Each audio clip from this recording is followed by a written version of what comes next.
Hold on to hope, forced to stay strong as the hearts implode. Sense of silence in dystopia tomorrow. Become hive mind. The death of freedom shows. Free speech is never cost so much. Cut off my hands so I can't offend. Where do we go from strength to weakness, no flesh? We face the wars and tragedy, and now we're stripped of our rights, cause you're too weak to hear anything that challenges your blink and beliefs. Right down, just like all that you want, but you're weaker than me. Your exploding trees, shoving down our throats like a compelling praise. Sense of silence in dystopia tomorrow. Become hive mind. The death of freedom shows. Free speech is never cost so much.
are going to party tonight, man. We are going to party tonight.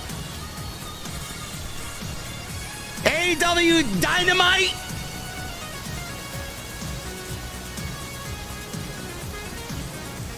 I don't know, man.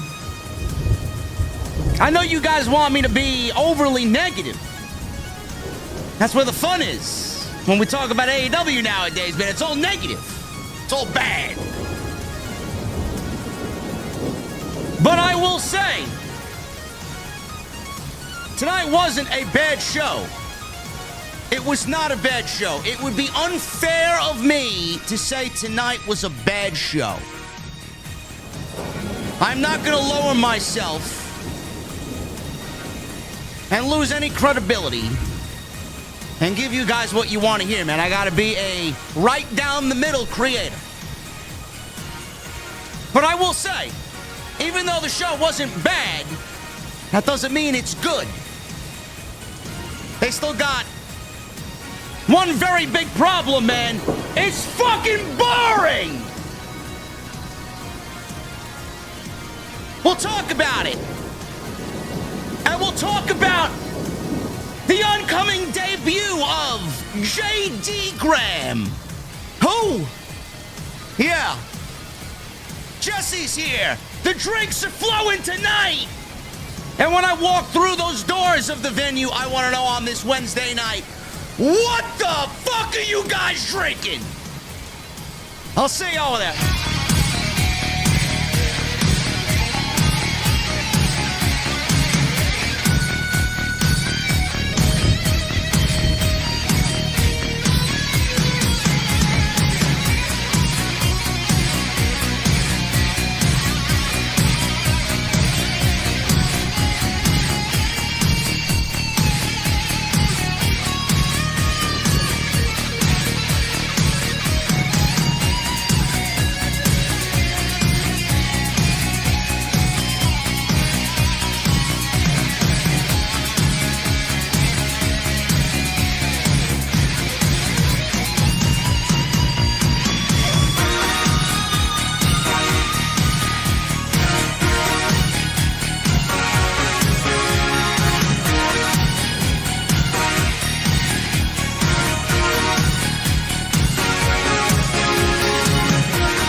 Why has Triple H been so successful?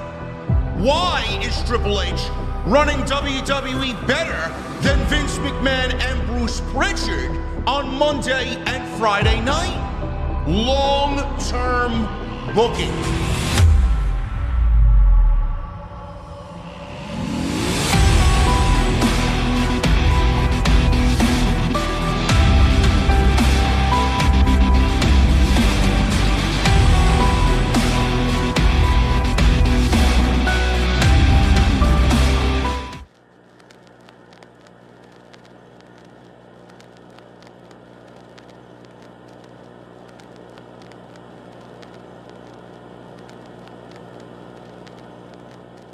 What is going on, guys? Thank you so very much for joining us on this Wednesday night. It is December 4th, 2024. I am your host, JD from New York. As always, coming to you live from the OTS venue. Thank you guys so very much for joining me on this Wednesday night, wherever you may be. This is the AEW Dynamite Post.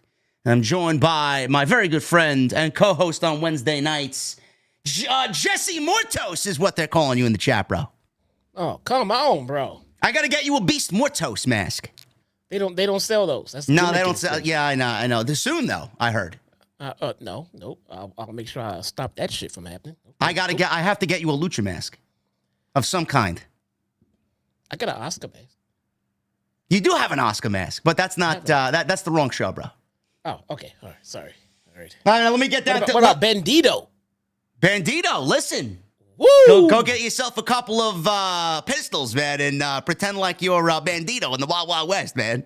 You got to do the flip with the gun. You got to get the holsters. You got to get yourself a nice, beautiful mare. Come riding in on horseback. Did you see the vignette, bro? Listen, man, we'll talk about it. Woo! My guy Bandido's coming back, man. Oh, my goodness. Man, business just picked up. Business is picking up, and listen to this, man. Holy shit, holy shit, holy shit is correct, man. This is for all you guys in the chat already, man. I sit in this chair every fucking night, and I leave to go watch the show in the living room. I come back to the office to set the final preparations up for the stream, send this guy the link for StreamYard so we can sit together and do this for you guys on a Wednesday night. I come back, and the whole fucking stream is going crazy. There's $500 in Super Chat already because we have a very special, off-the-script community goal that is ongoing right now, and I'm going to explain it to you guys right now on what that is, okay? The whole theme, the whole gimmick is Tony loves his rent-a-luchas, right? Look, we got Commander in the Continental Classic, man. It's unbelievable, man. We got Beast Mortos and Commander in the Continental Classic, man. Two fabled spots in the biggest tournament of the year, man, given to Tony's besties, man, the Luchas. So we all figured that if Hologram wasn't injured, he'd certainly be in this thing for sure. No doubt about it. Oh yeah. Oh, yeah. So the thing is, tonight's goal was going to be three-tiered. So the first goal was going to be simply $100. If you guys met the goal of $100 in the Super Chats, I would have worn the hologram mask for 10 minutes. Then if you guys met that goal, the next goal was going to be $500, and I'd wear it for 30 minutes. So now you guys, being that the goal was met before the stream even started, I have to wear the mask for 30 minutes. If you guys meet, the ultimate goal was going to be $1,000 in Super Chats. If you guys meet the goal of $1,000 in Super Chats, it can come in any denomination. You guys want to send small and in abundance, or you guys want to just get the fucking thing over with and just hit me with some bombs. $1,000 will get JD to wear the hologram mask next week. I will rush ship it next week in full for the entire Dynamite stream. That's the goal. Bro, let me give you some advice.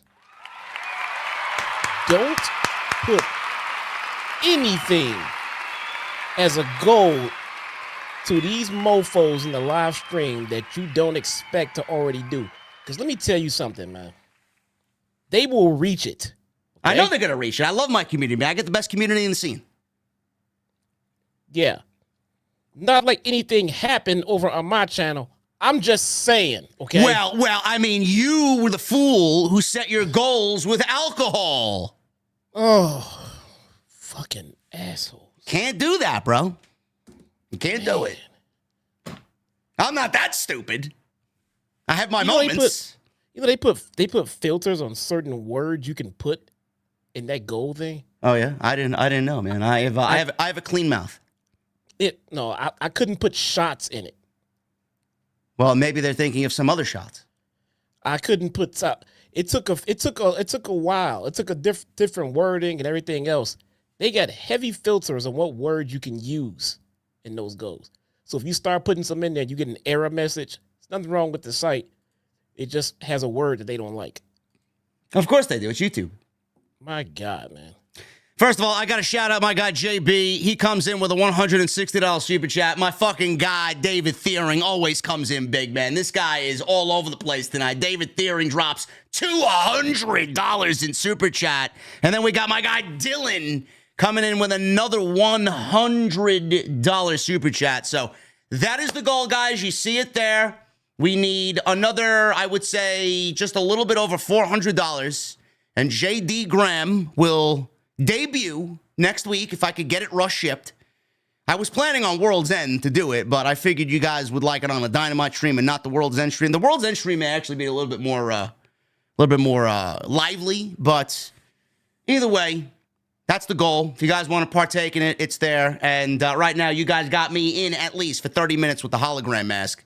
So I have to buy it, and it will be bought, and I will show it when I do purchase it. It will be all over Twitter. So you guys will definitely get your JD Graham debuting relatively soon. So that is the goal here for you guys, and I appreciate you all very much for showing up, big man. I love you guys very much. It's been the best year that the podcast has ever had. Spotify had their Unwrapped today, and we were up in every single metric by at least 20%, man, in views, in listeners, in streams, in downloads. You guys killed it this year. I haven't looked at the YouTube numbers yet, but I appreciate you guys very much and what you've done to give me the opportunity to do this every single day and bring this type of enjoyment and entertainment to you guys, man. So thank you guys very much. I love all pro wrestling. I do. Some people say that me and Jesse are grifters. We love AEW. We really do. We just want it to be better. And I'm glad that you guys are here to share what we do on Wednesday nights. It really means a lot to us. Jesse, I'll let the show start off with you, man. Before we do that, I just want to quickly say tonight wasn't a bad show by any means. We've seen a lot worse from AEW. The thing is, with all of the great pro wrestling that we get, and all of the solid shows that we get, this wasn't a bad show, like I said.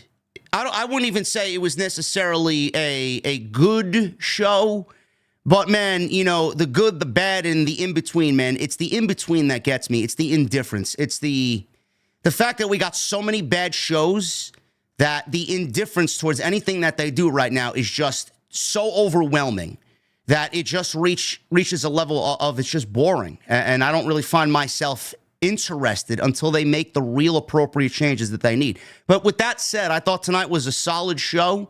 I thought they built nicely to Winter is Coming and whatever they got going on at the Hammerstein Ballroom. I thought tonight they did a very admirable job of giving us a quality 2-hour Dynamite.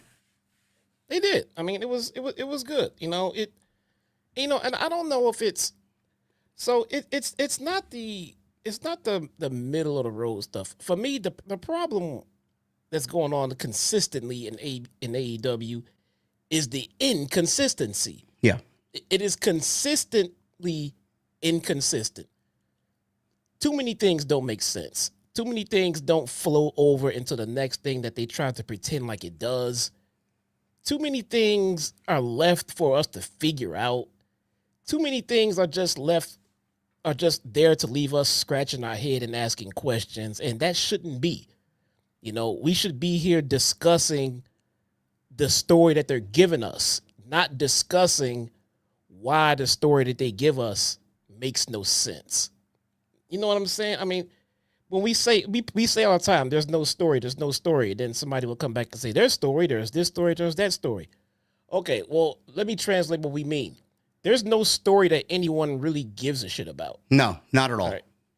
That's what we mean by there's no story.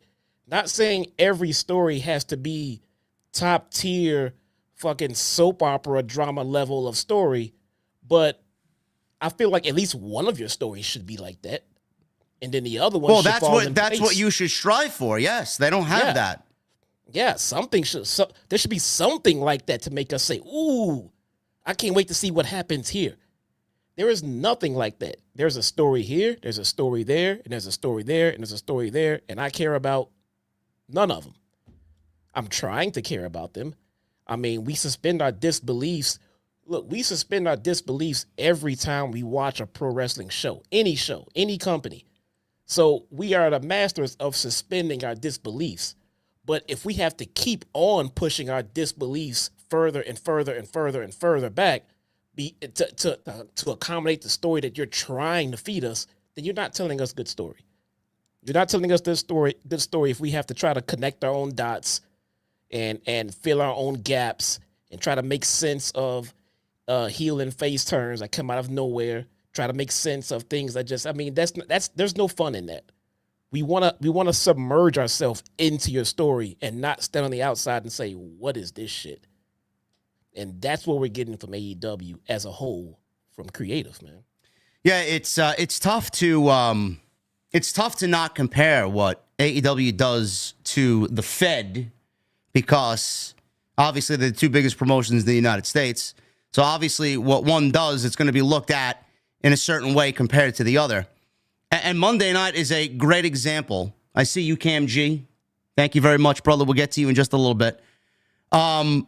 It's going to come down to us comparing. And what we saw on Monday night with Punk and Rollins, Sami Zayn, and then Seth Rollins, and then Drew McIntyre showing back up at the end of the show, and then that incredible New Day segment, which I know you saw. Yeah. You know, the 10 years of equity that the New Day have built up. You know, AEW has only been around for 5 years, but there have been talents in that company that have been there since day one that have just about half of the equity built up to the audience, from the audience, just as the New Day has over the last 10 years being a group on WWE television. Why can't AEW tell that level of deep emotional storytelling on their product, on their show, with some of the talents that we've been seeing over the last 5 years here? Why does everything come off just so haphazardly thrown together? Why does everything come off so unexciting? Why does everything come off, like you said, in a way where it makes sense one week, and then after that, it just devolves into what the fuck are they doing? Where are they going? Why are there more questions than answers? Why are they doing this? Why are they doing that? I mean, when you start piling up the questions and we're asking why, and there's no answers to any of those questions, then that's when things spiral out of control, and that's when people lose interest. And then when they lose interest, they're not watching, and you're not doing anything to get those people back to watch. So what have they done over the last, I would say, 2-3 months to get people interested in watching? Is Jon Moxley and taking over the company and the level of this storytelling where it needs to be? The answer is no. They started off on 6 weeks of nothing. And now you want to throw Jay White in there. Now you want to throw Adam Page in there, which is great.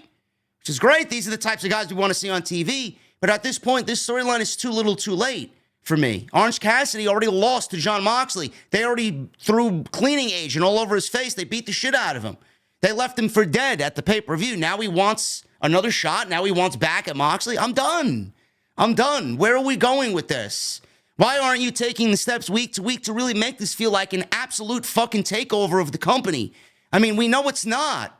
They're trying to tell stories, and they're failing at telling stories. And I feel like they are telling stories because they have to tell stories, and not because they want to tell stories. And Eric Bischoff said it best this week on the Ariel Helwani show, and I agree with him 1,000%. They don't have anybody there that knows what a story is. They don't know how to tell a story. They don't want to tell a story, and they don't have anybody that can carefully construct a story. And that's where we are right now, and it's fucking sad. Yeah, I don't know if they do or they don't, but from what they're giving us, I'm left to assume that I guess they don't. Either that or there's someone there blocking the people who do know how to tell a story from getting that story out.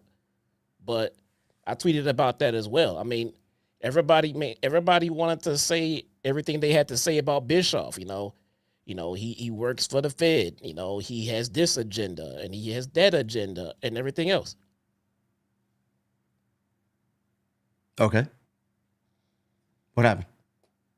What is that? What is what? What are you doing? You don't hear that? I don't hear nothing. What do you hear? What are you hearing? I'm hearing music right now. You're hearing music? There is no music playing right now. I have no music playing right now. We're not at Collision Corner yet.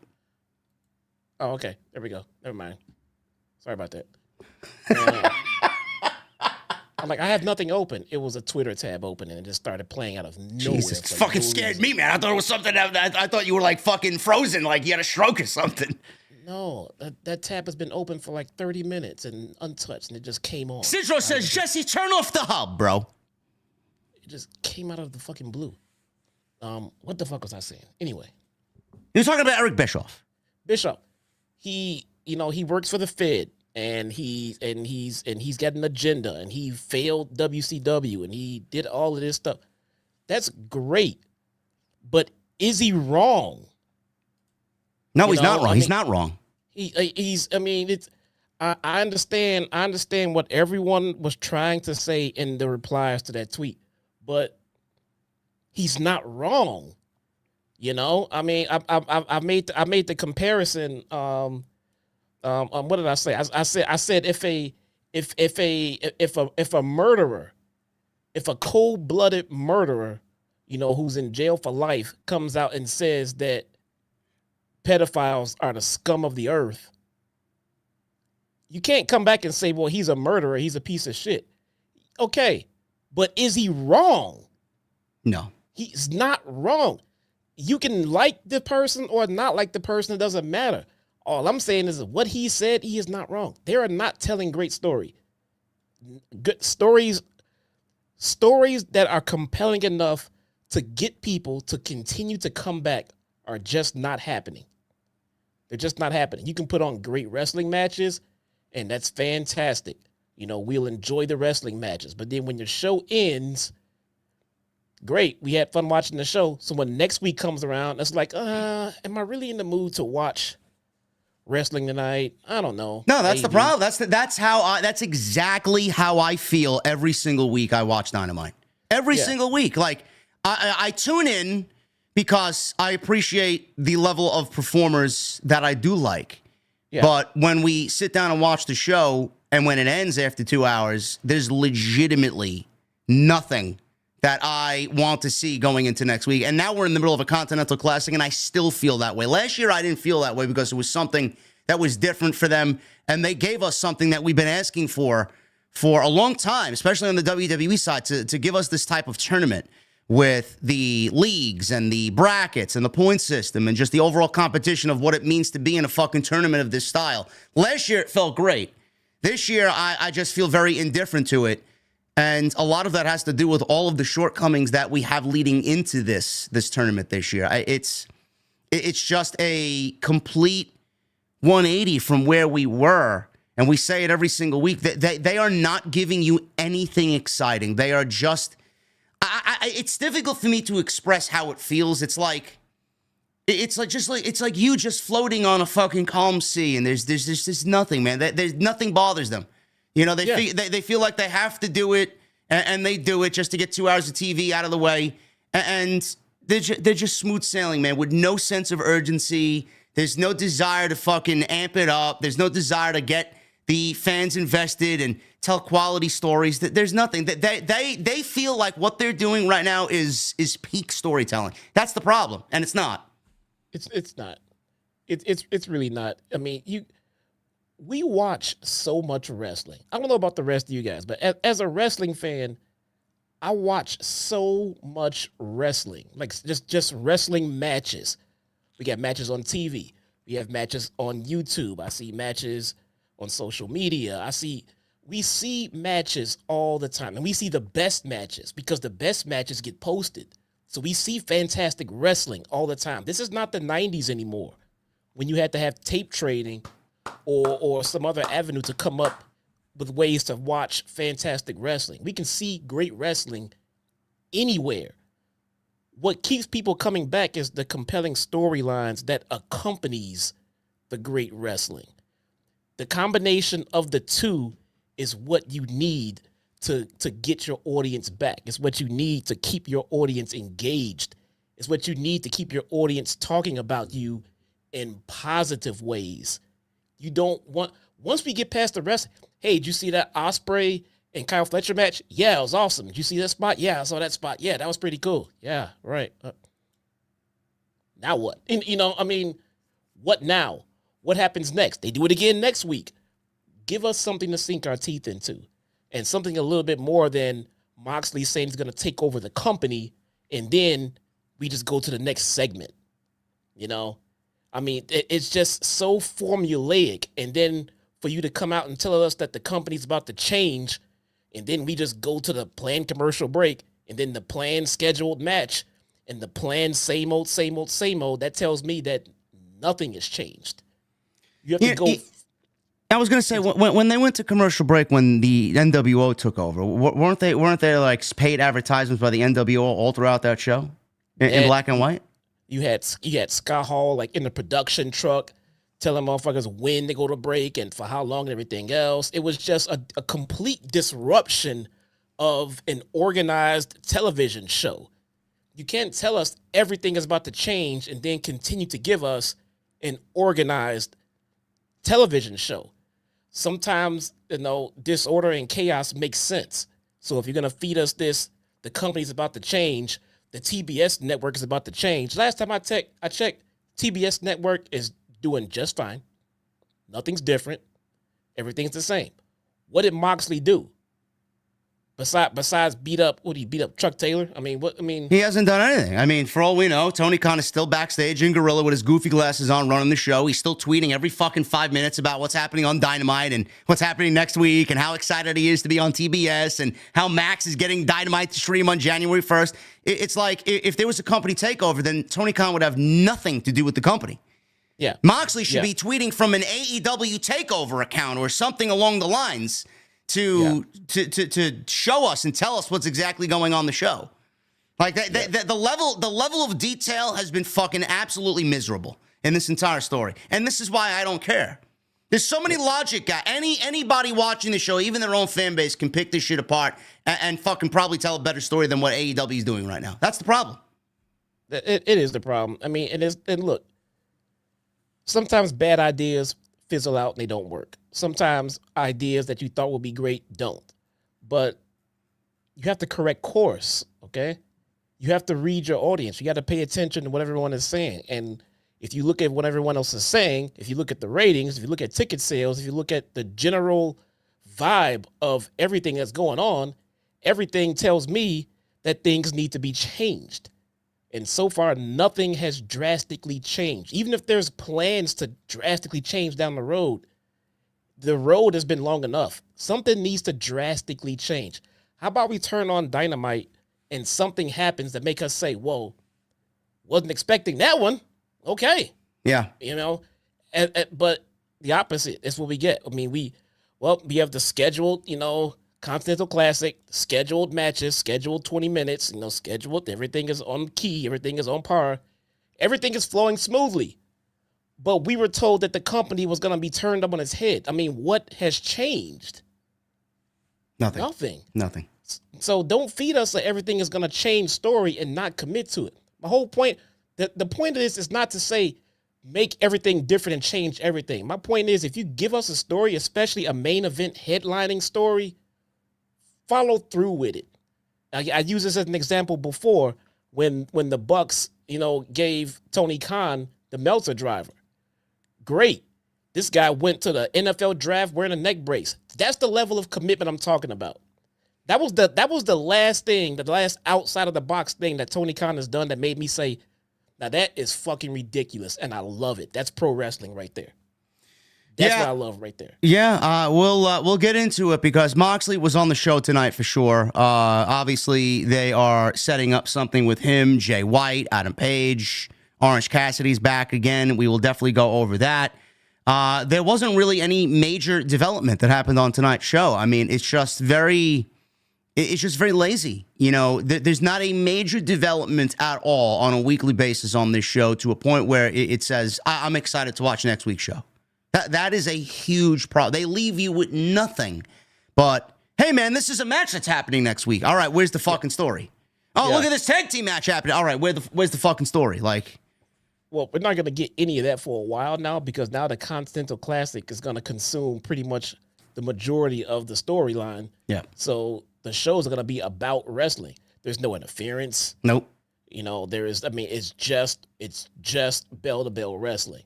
And again, I love it, but it should be more about storylines. I mean, I get it right now. We're focused on the Continental Classic. Fine. If I give you that bone, then let's go back to before this Continental Classic happened. All we were getting is pro wrestling. No story, nothing like that. And even with the Continental Classic going on, your main event storyline should still be weaved into the Continental Classic as well. I mean, you have a lot of different things going on and a lot of different fronts. And yeah, but the main problem is people want story. People want story. That's the one thing people want. So if Tony thinks this Continental Classic is going to fucking all of a sudden bring in viewers because it's like this big tournament, I mean, the Continental Championship means fucking absolutely nothing. It's fucking worthless if you really want to boil it down to it.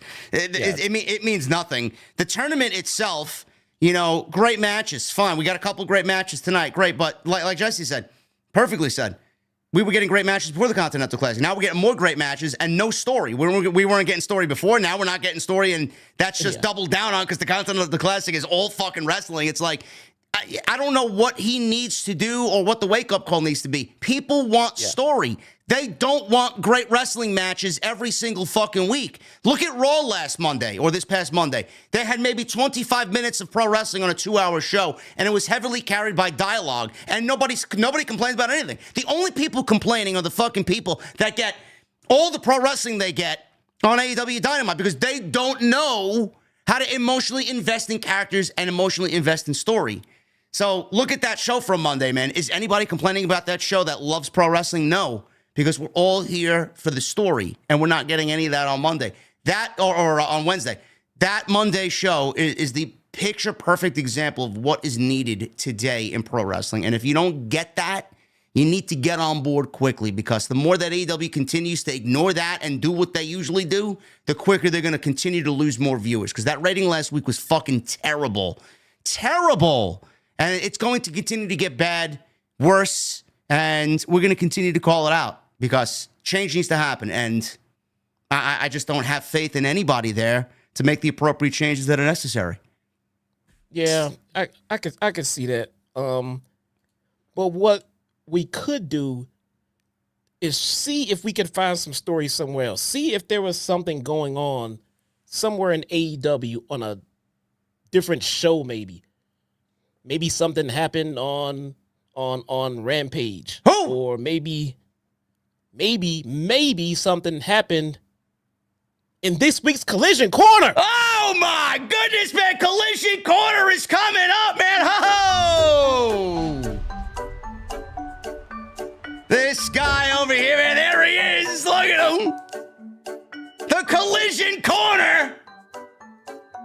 All right. What do we got? What do we got, man? This week, this edition of Collision Corner, let me tell you something. Lots of stuff happened, brother. Lots of stuff happened. Will Ospreay beat Juice. Juice is very over in the city of Chicago. Is Juice rock hard on Saturday nights? Don't be disgusting. This is a serious and professional segment right now, brother. All right. Stay on track. Serious and professional. Should we call Tony Storm? No. Okay. No. Mariah May wants Mina to try to get on top, but doesn't think that she'll last. Whoa. Mina on top? Hey. I'm just writing down what she said, okay? Bro, Mina on top is a 5-star program, bro. Hey, I agree. I think we should be watching Collision then. Because Mariah wants Mina on top, but she doesn't think she'll last long, though. That's all right. Neither would I, and I certainly want the same thing. I would probably last longer than you. Okay, so, all right. Anyway, professional segment here. Okay. Anna Jay says that since she can't challenge for the world title anymore because she lost, she says there's other titles that she would like to go and try for. No, there's not. There's only one other title, so she told us exactly where she's going. Well, take your pick. There's like fucking 16 titles, and they all mean nothing in AEW. Well, not for the women. Kyle Fletcher beat the Beast Mortos in the stunning upset. Who? His name is Kyle Fletcher. I mean, we know who Beast Mortos is. Of course we do. Frank the Attorney, man. I got to call him up. I got a problem. There you go. All right, here we go. The Outrunners. They escaped Titty City. Whoa, what? Mina showed up again? Hey, Mina did not come this time, man. Relax. Actually, I think. Bro, what happens in Titty City, bro? In Titty City, the Outrunners beat the who are they now? Let me see. They are the bear, the bronze, the Iron Savages. That's okay. Bear Savages, sure. Titty City is what I call them. Can I get a drink in Titty City? Sounds like a good time. Breast milk. I'll pass. Okay, here we go. Hangman beat Yuta. Mox didn't care. Wheeler useless. Oh my goodness. But Jay White came out and then killed Yuta. Mox still didn't care. Of course he didn't. Nobody cares about Wheeler Useless. Bro, if John Moxley doesn't care about watching the Wheeler Yuta match, why should we? That's a good point. Thunder Rosa, who came out without all of her face paint, I think they interrupted her and she didn't get to finish her face paint, tells us about Lucha Rampage. Oh my God, man. No wonder fucking Rampage rating was 122,000, man. Oh my goodness. Lucha Rampage. That's a real thing, man. That's a real thing. Of course it is. Fucking Tony Khan has a pinata in the backyard, man. He fucking plays with it every day. And then she proceeds to tell us how she used to be champion. She remembered. She remembered being champion. Wow, man. I don't. It's amazing. Wow. And neither she this, told us neither that this winter TK. is coming. Mina is coming? What? No. Thunder Rosa said that winter is coming. Oh. But You got my speaking hopes of Mina came all over Layla Gray. Whoa. What? I get Mina coming over. I'm sorry, not coming over. Mina goes over Layla Gray. My bad. That's Man, my typo. that's the type of titty city I want to be a part of, bro. That's my typo. And Okada beat Garcia. Oh no, they drew. Okada had a draw with Daniel Garcia. Are you Kazuchika Okada? Are you fucking kidding me? Is just as good as Daniel Garcia. Are you fucking kidding me? A draw? A draw in a tournament. They both earned 1 point. And ladies and gentlemen, that is tonight's segment. And just so you know, I watch Collision, so you don't have to. Thank you for watching Collision Corner. Oh my God, man. I don't believe that, man. Are you fucking kidding me? A draw between Okada and Danny Garcia, man. What the fuck are we doing, bro? Yeah, man. It's real. That's It's awful. real, bro. That's awful. A draw. Collision Corner? Man, that was longer than 90 seconds, man. What happened there? I was Lucha Rampage. I blame Lucha Rampage. We had a pretty eventful, I think because of this tournament, though. Because of the tournament, we had an eventful Collision. I'm not saying it was a great one, but there was a lot of different events that happened. Oh my God, man. No wonder their ratings were in the fucking toilet. Everybody was watching Survivor Series. Of course they were. Even that wasn't that good, man. Oh my goodness.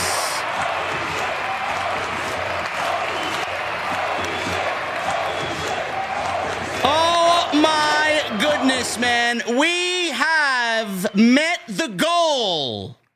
David Thiering. This deserves another holy shit chant, man. Oh my God. David Thiering passes the $1,000 threshold with a $400 bomb. And he has ensured everybody that JD Graham is going to debut all stream under the mask. Bro, there's so many super chats, I can't even see them on my feed. Me neither. They're not even showing up. I forgot my guy Ian Thunder. Ian Thunder got us started right away, man, with JB. Ian Thunder with a $100 super chat. Thank you guys very much, man. You fucking... We didn't even get started with the fucking review yet. We've already met the goal, man. Holy shit. They're going to have to log into the control center, man. I can't even see them all anymore. Yeah, that's exactly what I'm going to do. Thank you guys very much, man. You guys are awesome. Wow, best community in the entire IWC, man. No doubt about it. Thank you guys very much. We're going to get into this show tonight. Quickly, you guys know the deal. Follow us on social. Follow us on YouTube. Jesse's got a YouTube channel. Link is down below in the description. Make sure you guys hit that subscribe button down below for this channel. Make sure you guys hit the thumbs up. Let's try for 1,000 likes. We got 2,600 people in here, man. So hit that thumbs up. 1,000 likes is the goal. Go check out all the other content on the channel. Jason and I had a great discussion giving you Tuesday Night Titans episode 75 last night. We're on our way to 100 episodes. So that is going incredibly well on Tuesday nights. Monday we were live. Great stream on Raw, nearing 40,000 views on Monday night.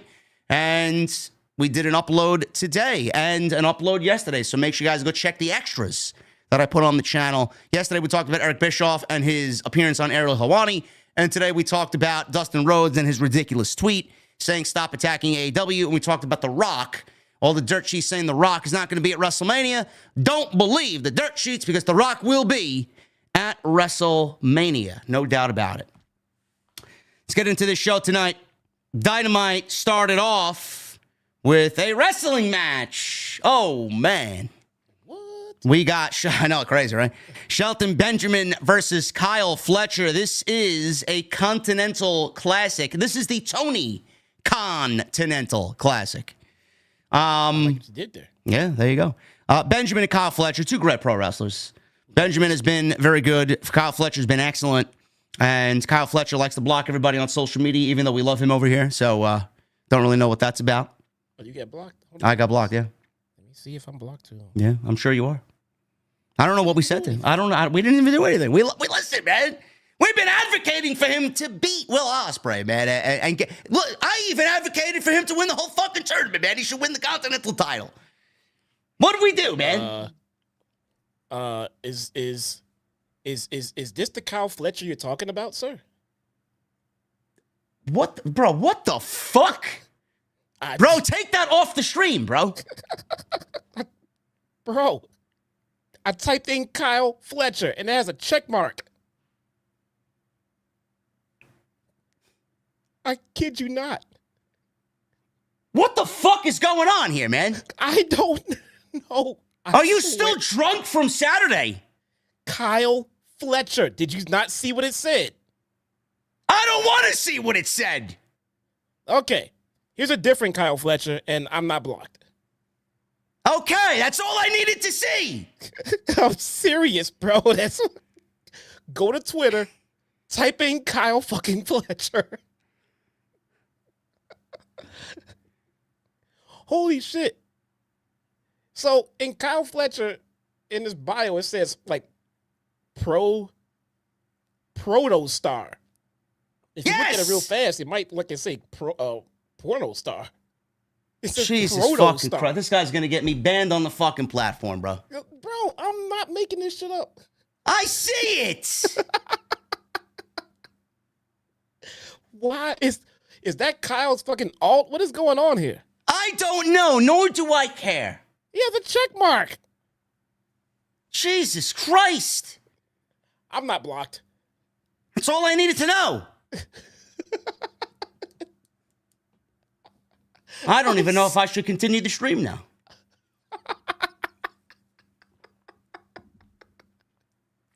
All right, guys, we're moving to Rumble. That's basically what we're doing. Oh, my God. We'll go join Doc on Rumble.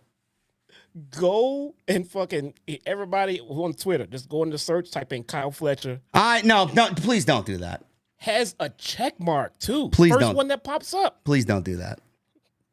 Shelton Benjamin and Kyle Fletcher. We got a Blue League Continental Classic match. We will pick it up after the commercial break because we did have a commercial break in between this thing. It went nearly 15 minutes or so.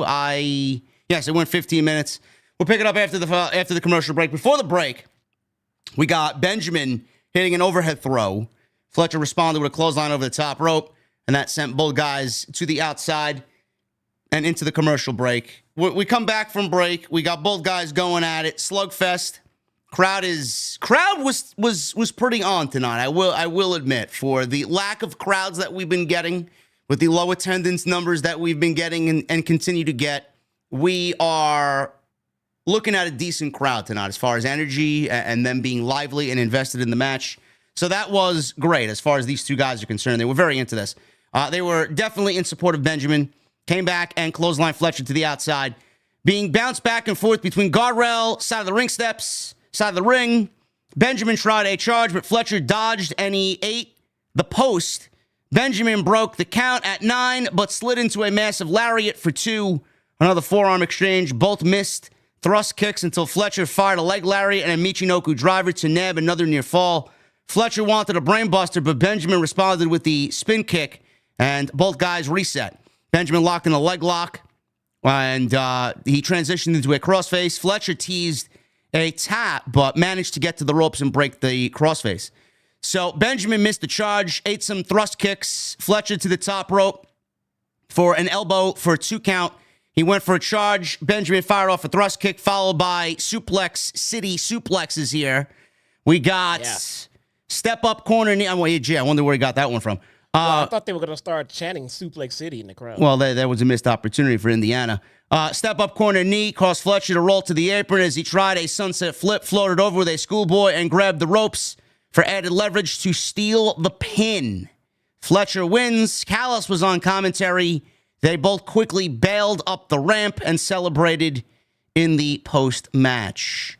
So 2 things here I want to call attention to. Number one, by any means necessary, I guess. I don't remember who the referee was for this match. I want to say it was Rick Knox. How he didn't see that and why he didn't pick up on that, whatever the case may be. Rick Knox is the worst referee in the business.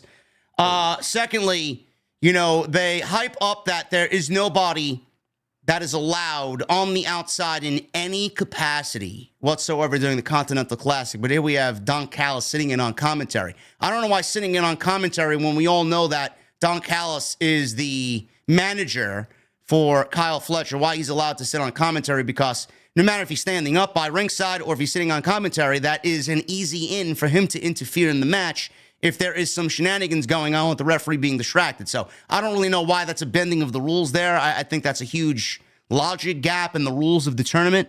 That's just my opinion. Some of you might not look at it as a big deal, but him being out there is a big deal because nobody's allowed to be out there. So he didn't interfere though. I know, but I mean, it doesn't matter. There's nobody allowed at ringside. But commentators are at ringside. But Don Callis is not a commentator. He's a manager. Daddy Magic is at ringside, and he's got associations with people in the tournament too. Well, Daddy Magic is a semi-retired pro wrestler, I presume. He's not even wrestling. No, he's not. I mean, no. I don't know. It didn't bother. If he would have got involved, it would bother me. But he didn't do anything, and he was on commentary. I don't care. If he would have got involved, I would absolutely see your point. But he didn't. Well, anyway, the right guy won here. I like the way that they protected Shelton Benjamin, because Fletcher beating Shelton Benjamin straight up is, I don't want to say it's bad, but Benjamin just got here. He's already suffered a loss early on in his run in the first month and a half. You don't want to beat him again, and he's certainly going to be losing in this tournament. He's not going to win the tournament. But Kyle Fletcher beating him in a nefarious way by any means necessary, taking the cheap victory. It plays into the heel character. It protects Shelton. I thought they did a very good job of the outcome of this match with Fletcher winning, and then they also protected Shelton Benjamin at the same time. Yeah, I mean, Fletcher is the one to put over if you're gonna pick a winner here. This tournament is gonna be full of I didn't want to see this guy lose results. I mean, it's what tournaments are built around. People losing that you didn't expect to lose. So L's are gonna have to be taken here at some point. And Shelton Benjamin was protected. He was fine. Plus they beat somebody up later to make up for it, I guess. Yeah, we'll get to that. But Kyle Fletcher, the right guy, won here, and he now is 6 points up in the Blue League for the Continental Classic, and I still am going with Kyle Fletcher to win the entire tournament. I think he wins the Continental Championship. If Tony is serious about building the future and building new stars, you got one right in the palm of your hands. You had others fall through your fingertips. So don't let this one end up the same way. You got this guy. He beat Ospreay. That is not an easy thing to do.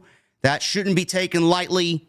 If it ends up being Fletcher and Ospreay again, I'm going with Kyle Fletcher, even in the rematch, if it's for the final of the Continental Classic. So Fletcher should win this tournament, and I'm going with Kyle Fletcher to win the Continental title. Doesn't Don still have the diamond ring anyway? I don't know. I don't know what MJF sent to him. And that's another thing. Why is MJ okay?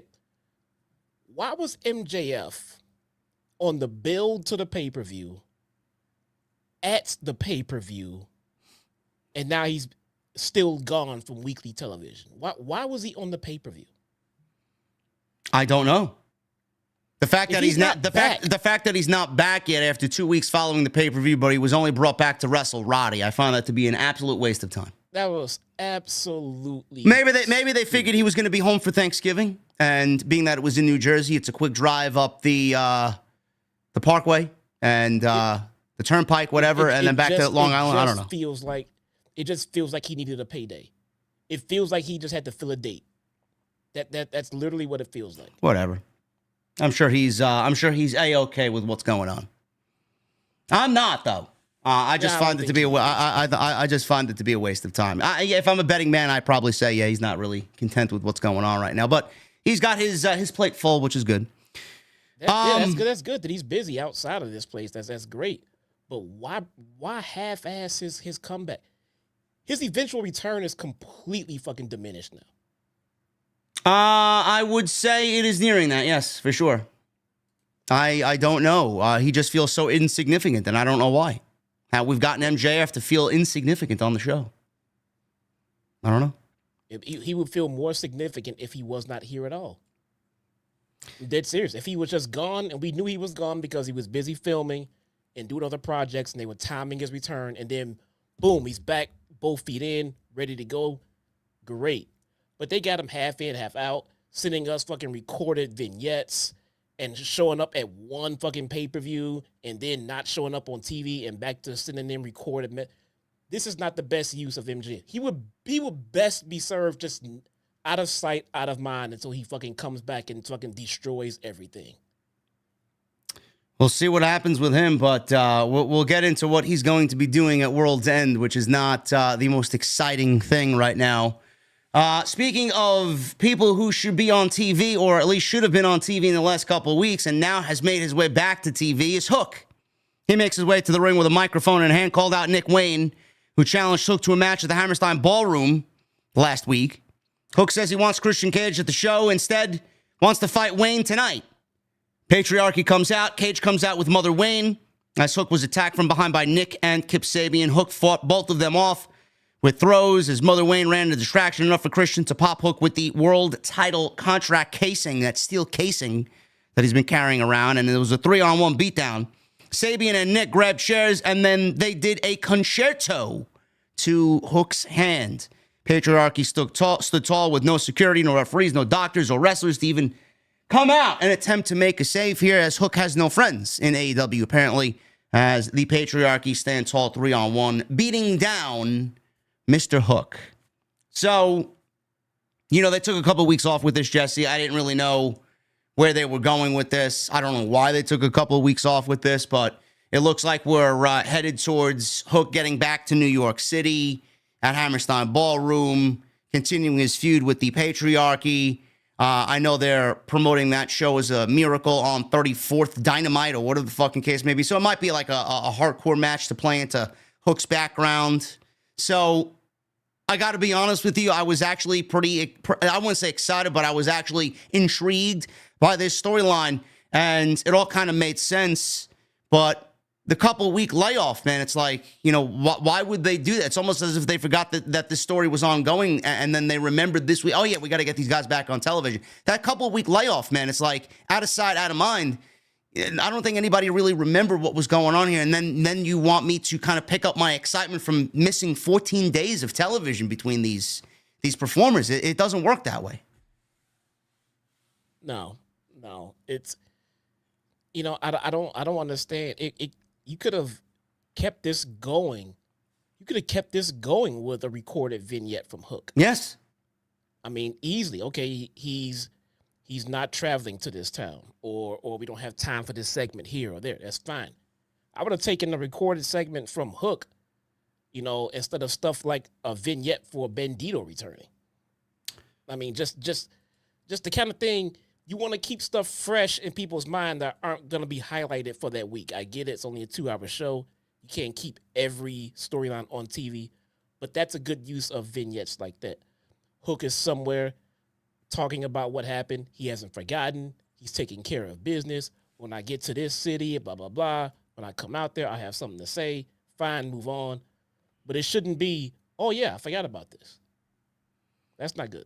Yeah, it just felt like they couldn't be bothered to do anything to tell this story because it's so insignificant. And then all of a sudden they remembered today, oh, yeah, we got Hook and Christian. We should tell that story. But you gave me 2 weeks with nothing. So why do you expect me to be emotionally and fully invested in what they're doing here? And at this point, I just don't care.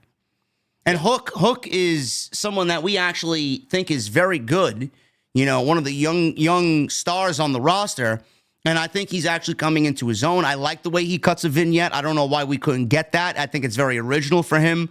You know, he's handling himself on the microphone. He's got his own unique way of doing things. He's got his own unique cadence, which is kind of, you know, being showcased here. But they just let it just sit for 14 days idle with nothing. I mean, you can't do that. You can't do that. And this comes with the fucking bloated roster. He's got so much going on that you can't get a full grasp on everything and everyone that is on this show. And it sucks. And now you get this, and nobody really gives a shit. Yeah. Renee, she was backstage. She approached Mercedes Moné, who had to get off her signature line, you know, the usual cringy garbage that she usually says, before scolding Renee about asking about Camille being attacked on Rampage last week. Moné said she doesn't care about Camille anymore and instead wants to talk about Anna Jay sticking her nose where it doesn't belong. So she'll be watching her match with Penelope Ford tonight. Moné says that when you mess with yada, yada, yada, that's not Moné, or whatever her line is. What does she usually say? Let's see. I forgot, man. Who cares? I'm not gonna lie. I kind of tune out when she's talking. I'm not gonna lie. It's not good at all. Camille, you know, we don't know who attacked Camille. I'm assuming it's Mercedes. Or whoever Mercedes' new bodyguard is gonna be. I don't know. But you know, the thing with Mercedes is, Jesse, she's a great pro wrestler. We understand that. We get that she is very good at what she does when the bell rings. She hasn't really been tested yet outside of the Statlander match, in my honest opinion. But as far as what we're doing here, you know, did AEW do a good thing by taking Camille away from Mercedes? Is it going to be now Mercedes handling her business? It's going to be presented a little bit better on her own instead of having a heater with her, or do you still think that she needs a heater? So I think they messed up when they put Camille with Mercedes in the first place. And then they found out, you know, that it was a bad match and it's not going to work out. So they split them up. And now by default, Camille is supposed to be a babyface, but once again, she's a babyface that no one really cares about. Okay. No one is gonna ride with Camille and cheer for Camille to go up against Mercedes. No one cares about what Mercedes is doing, and they still don't care about what Camille is doing. It was just a bad matchup from the get-go. If there was ever a way to somehow split them up and keep Camille heel, that would have been the best way to go. But a babyface Camille is, I mean, if you want to bring her in as a babyface and introduce us to her as a babyface when we originally met her, maybe it would have worked. But the way you presented her to us and what she did with Mercedes and everything else, and now you want us to cheer for her because she left someone that we also don't care about, this is not going to go anywhere. This is not going to go anywhere. She is not over enough to be a babyface, and it's not going to work. I'm going to reiterate what I said a couple of weeks ago in regards to Mercedes. Love the woman. Love what she does in the ring. I still think very highly of her, and I'm still a big fan of Mercedes. Always have been, always will be. But I do think we are at a point where Mercedes and what she's brought to AEW has absolutely had zero impact on anything. And the only way I am now looking at it head on, the only way I could think about Mercedes in AEW is that she legitimately robbed Tony Khan blind, and she's making all this money, and I'm sure she's got the rock star treatment more so than any other woman that will ever step foot in that locker room. And that's all she really took the AEW contract for. I don't think that she genuinely wants to change the company. I don't think she wants to change the division. I think she was in it for herself from day one. Because if she has existed 9 months on this roster and there hasn't been a single drop of change, what else am I supposed to believe? Listen, Tony could be blamed for all the creative shortcomings But when you give Mercedes, who basically said herself she has creative control, how much creative control, we don't know. But when you give someone like that creative control, they are going to want to do nothing but take care of themselves and not look after anybody else but themselves. So what else am I supposed to believe? And it's a sad feeling that we have that, because this is the opposite of what Sasha Banks was in WWE, where she only wanted a fruitful, healthy division and wanted to give back to the division. Now she's here and she's taking advantage of Tony in AEW because Tony is easily taken advantage of. That's the problem. It all comes down to leadership, but she's also to blame as well for what's going on here. She deserves a lot of the blame, and so does Tony. Yeah, I don't know, man. I'm sorry. That's my personal and professional opinion. What else am I supposed to think? What has she done? Yeah. Give me one instance where she changed this division for the better. What has she done? No, she definitely has not. Don't get me wrong. I just don't know the reason behind why she has not, and it does not, to me, it does not feel like Mercedes is the kind of person that would just be in it for the money for anyone. So that's why I'm having a hard time agreeing with that one. Mercedes Varnado does not seem like the kind of person that would just take a payday and then be content. Maybe she would like to do this, maybe she would like to do that, and then maybe she was vetoed. Vetoed by who? They brought her in. They gave her a mega contract that I'm sure is like 1,000 times more than anybody else. They brought in her personal writer. They gave her the championship right out of the gate without winning a fucking match. I mean, what else do we? All the stars align here. It's like she's gotten everything handed to her. Like, what has she done?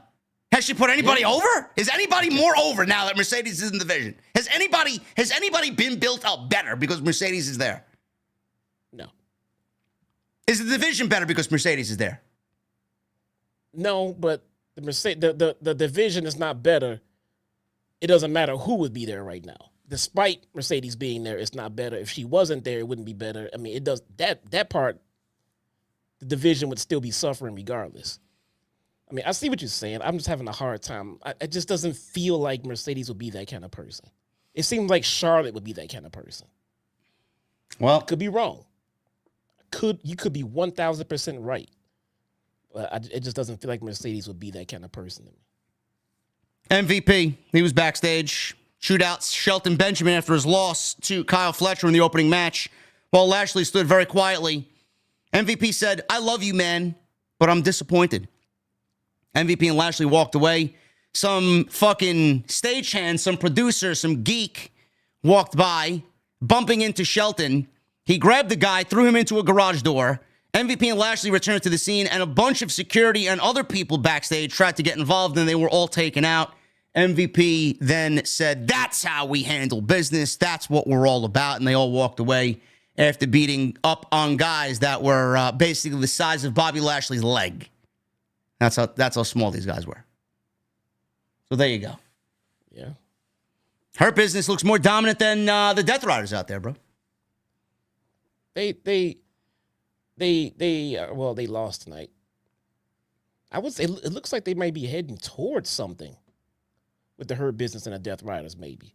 But that's what I said last week on my review when you weren't here. Yeah. I mean, but as of right now, it looks like the Hurt Business is trying to lean towards heel. They're getting positive crowd reactions everywhere they go, but that just could be the shiny new toy in the box too. Yeah, we'll see. If there's one group in AEW that is ready and willing to take on the Death Riders, it should be these guys, because they are business. They mean business. What is not business is the Dynamite Dozen Battle Royal. I don't know why. After all these years, this should have been fucking axed and canceled after year one. Why we're still conducting a battle royal to battle for the right over MJF's ring. But here we are in year 5, and this is what Tony Khan wants to do. We're legitimately watching TV, folks, on a Wednesday night for the most unpredictable fucking outcome of the year for this battle royal, for the right to wrestle for MJF's diamond ring.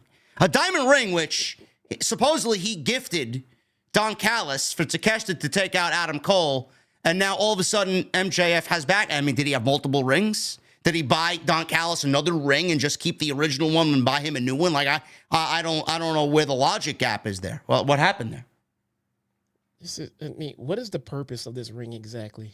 It serves no purpose but to give MJF nefarious ways to end the match without the referee knowing.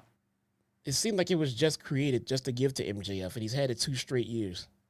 He's had it for 5 years. He's been the only owner of the Dynamite Diamond Ring. Oh, it came around in year 1? Yes. He's won it every year? He's had it for a very long time, yes.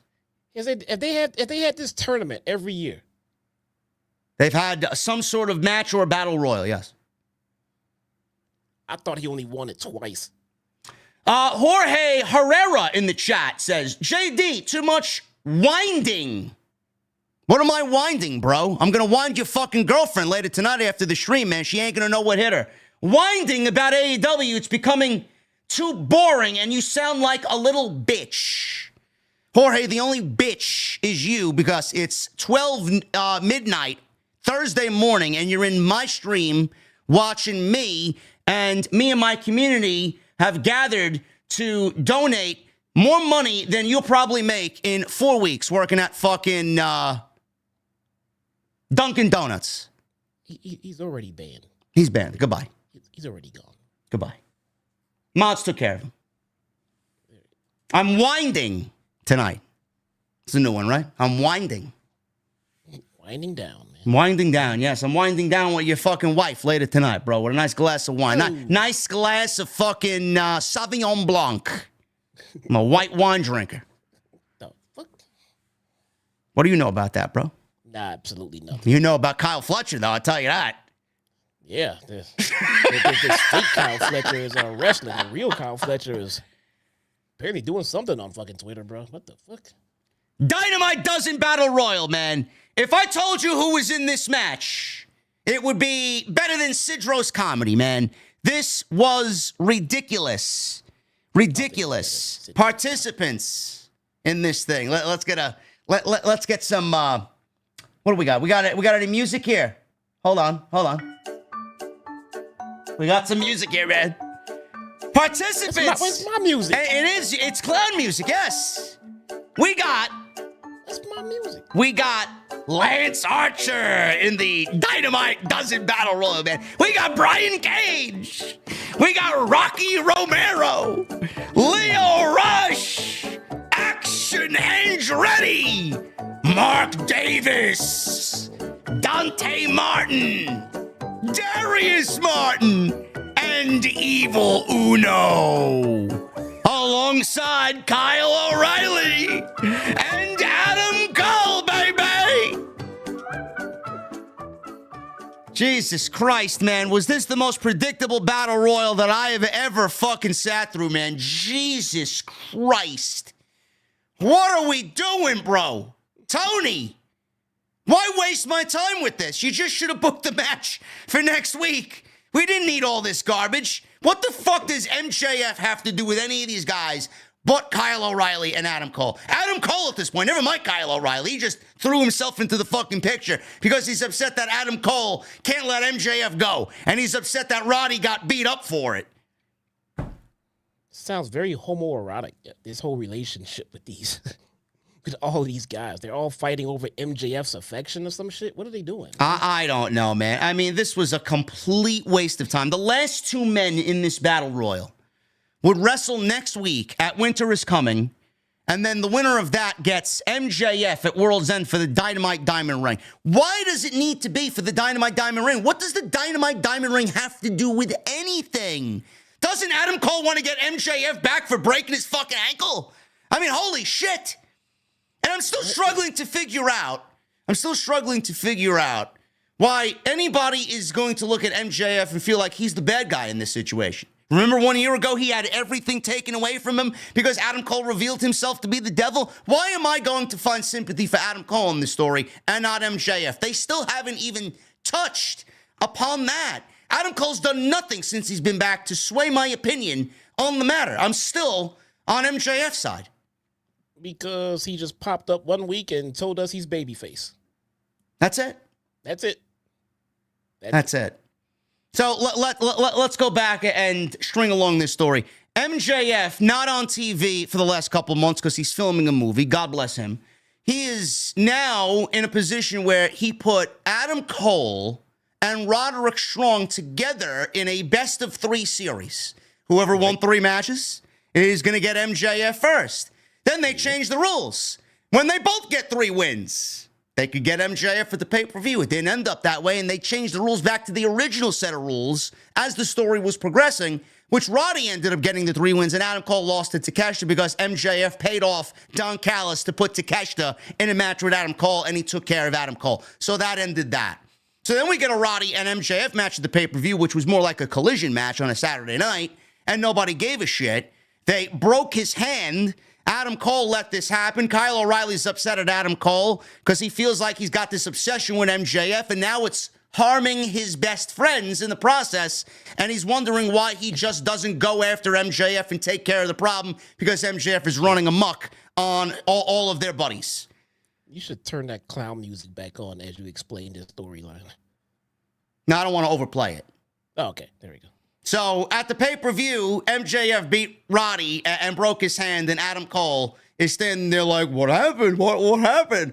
Kyle O'Reilly's still pissed off at Adam Cole, and then we get a situation where Adam Cole, Tony tells everybody it's going to be a Dynamite Dozen Battle Royal, and Adam Cole throws his name in the hat because that's his way to get to MJF. Kyle O'Reilly is throwing his name into the hat. He enters himself into the Dynamite Dozen Battle Royal because he wants to end MJF because Adam Cole can't do it. And now we're in the Battle Royal, and they both end up as the last 2 guys. So now they have to fight over who gets MJF at the pay-per-view. You guys following along? Great. Do you understand where we're going? Of course you don't, because I don't fucking know where we're going.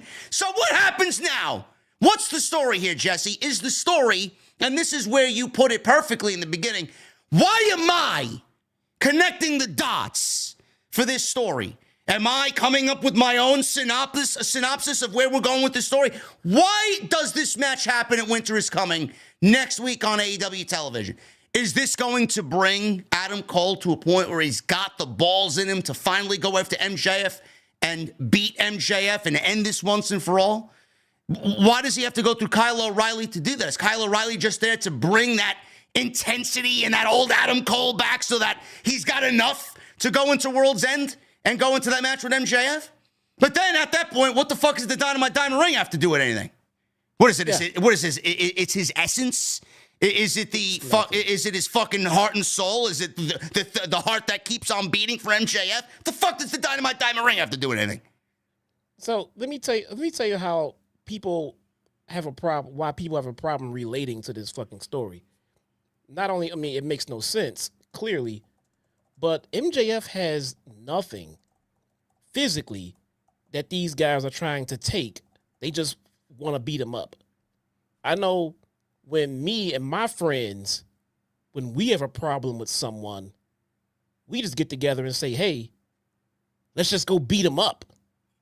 So, I mean, the reality would just say, well, Cole and O'Reilly and all them, when we see MJF, we're going to beat him up. No. Instead, these guys are arguing and fighting over who gets to have a wrestling match with someone that they gain nothing from. It sounds really stupid. It sounds really stupid. Hey, Kyle, what's going on? Hey, what's going on with you, Cole? Hey, you know what, man? Let's squash this beef we had and let's kick this guy's ass next time we see him. Right on. Cool. We out. What are they fighting about? They both want to kick his ass. Go kick his ass. This is so convoluted. It makes no sense. You trying to shoehorn the diamond ring in there, the ring that no one cares about, the ring that means nothing.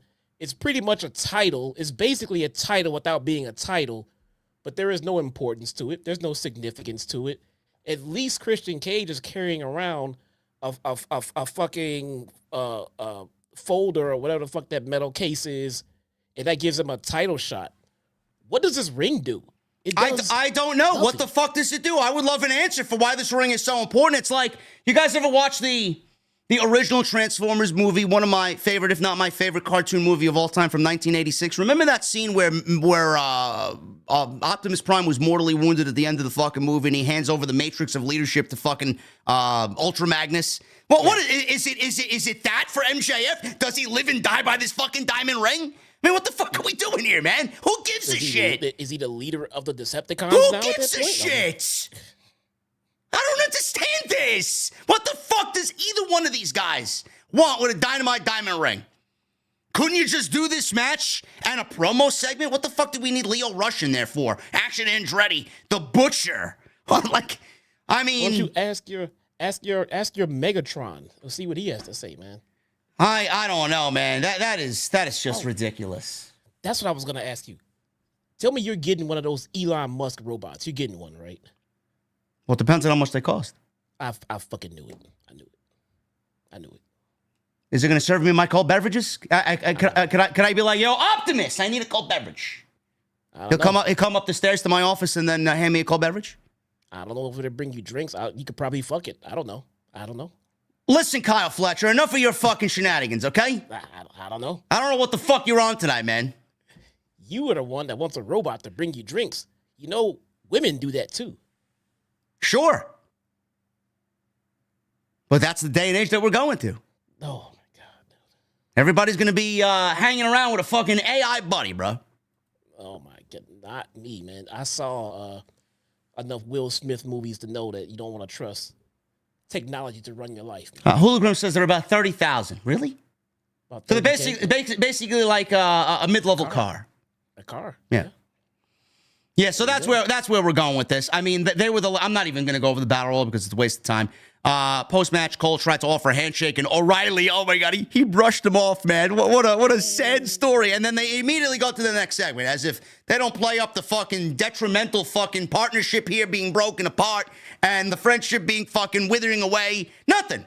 Like, how am I supposed to care? How am I supposed to care? Wow. Moving on.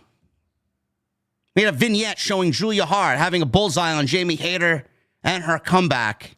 Hart said it's time for her return and Hayter should watch her back as the house always wins. It doesn't bode well for Becky Lynch, Timu Becky Lynch, bro. I don't know. I mean, what? Okay, why does Julia Hart hate Becky Lynch over here? What's going on? Why? We have not been given a reason. Okay, I'm assuming Julia's gonna tell us later, I guess. Let's see if we can find it out. Okay. Do you have any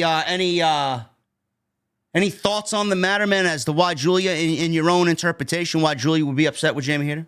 I can't think. No, I'm trying to think of one. Give me anything, something. Let's see. Anything. Let's see what the interwebs are saying. Why? I mean, and like, look, it's not like something like, oh, yeah, I'm going to deal with Hayter when I get back. No, Julia is laser focused on, like, she is pissed at Hayter. What happened?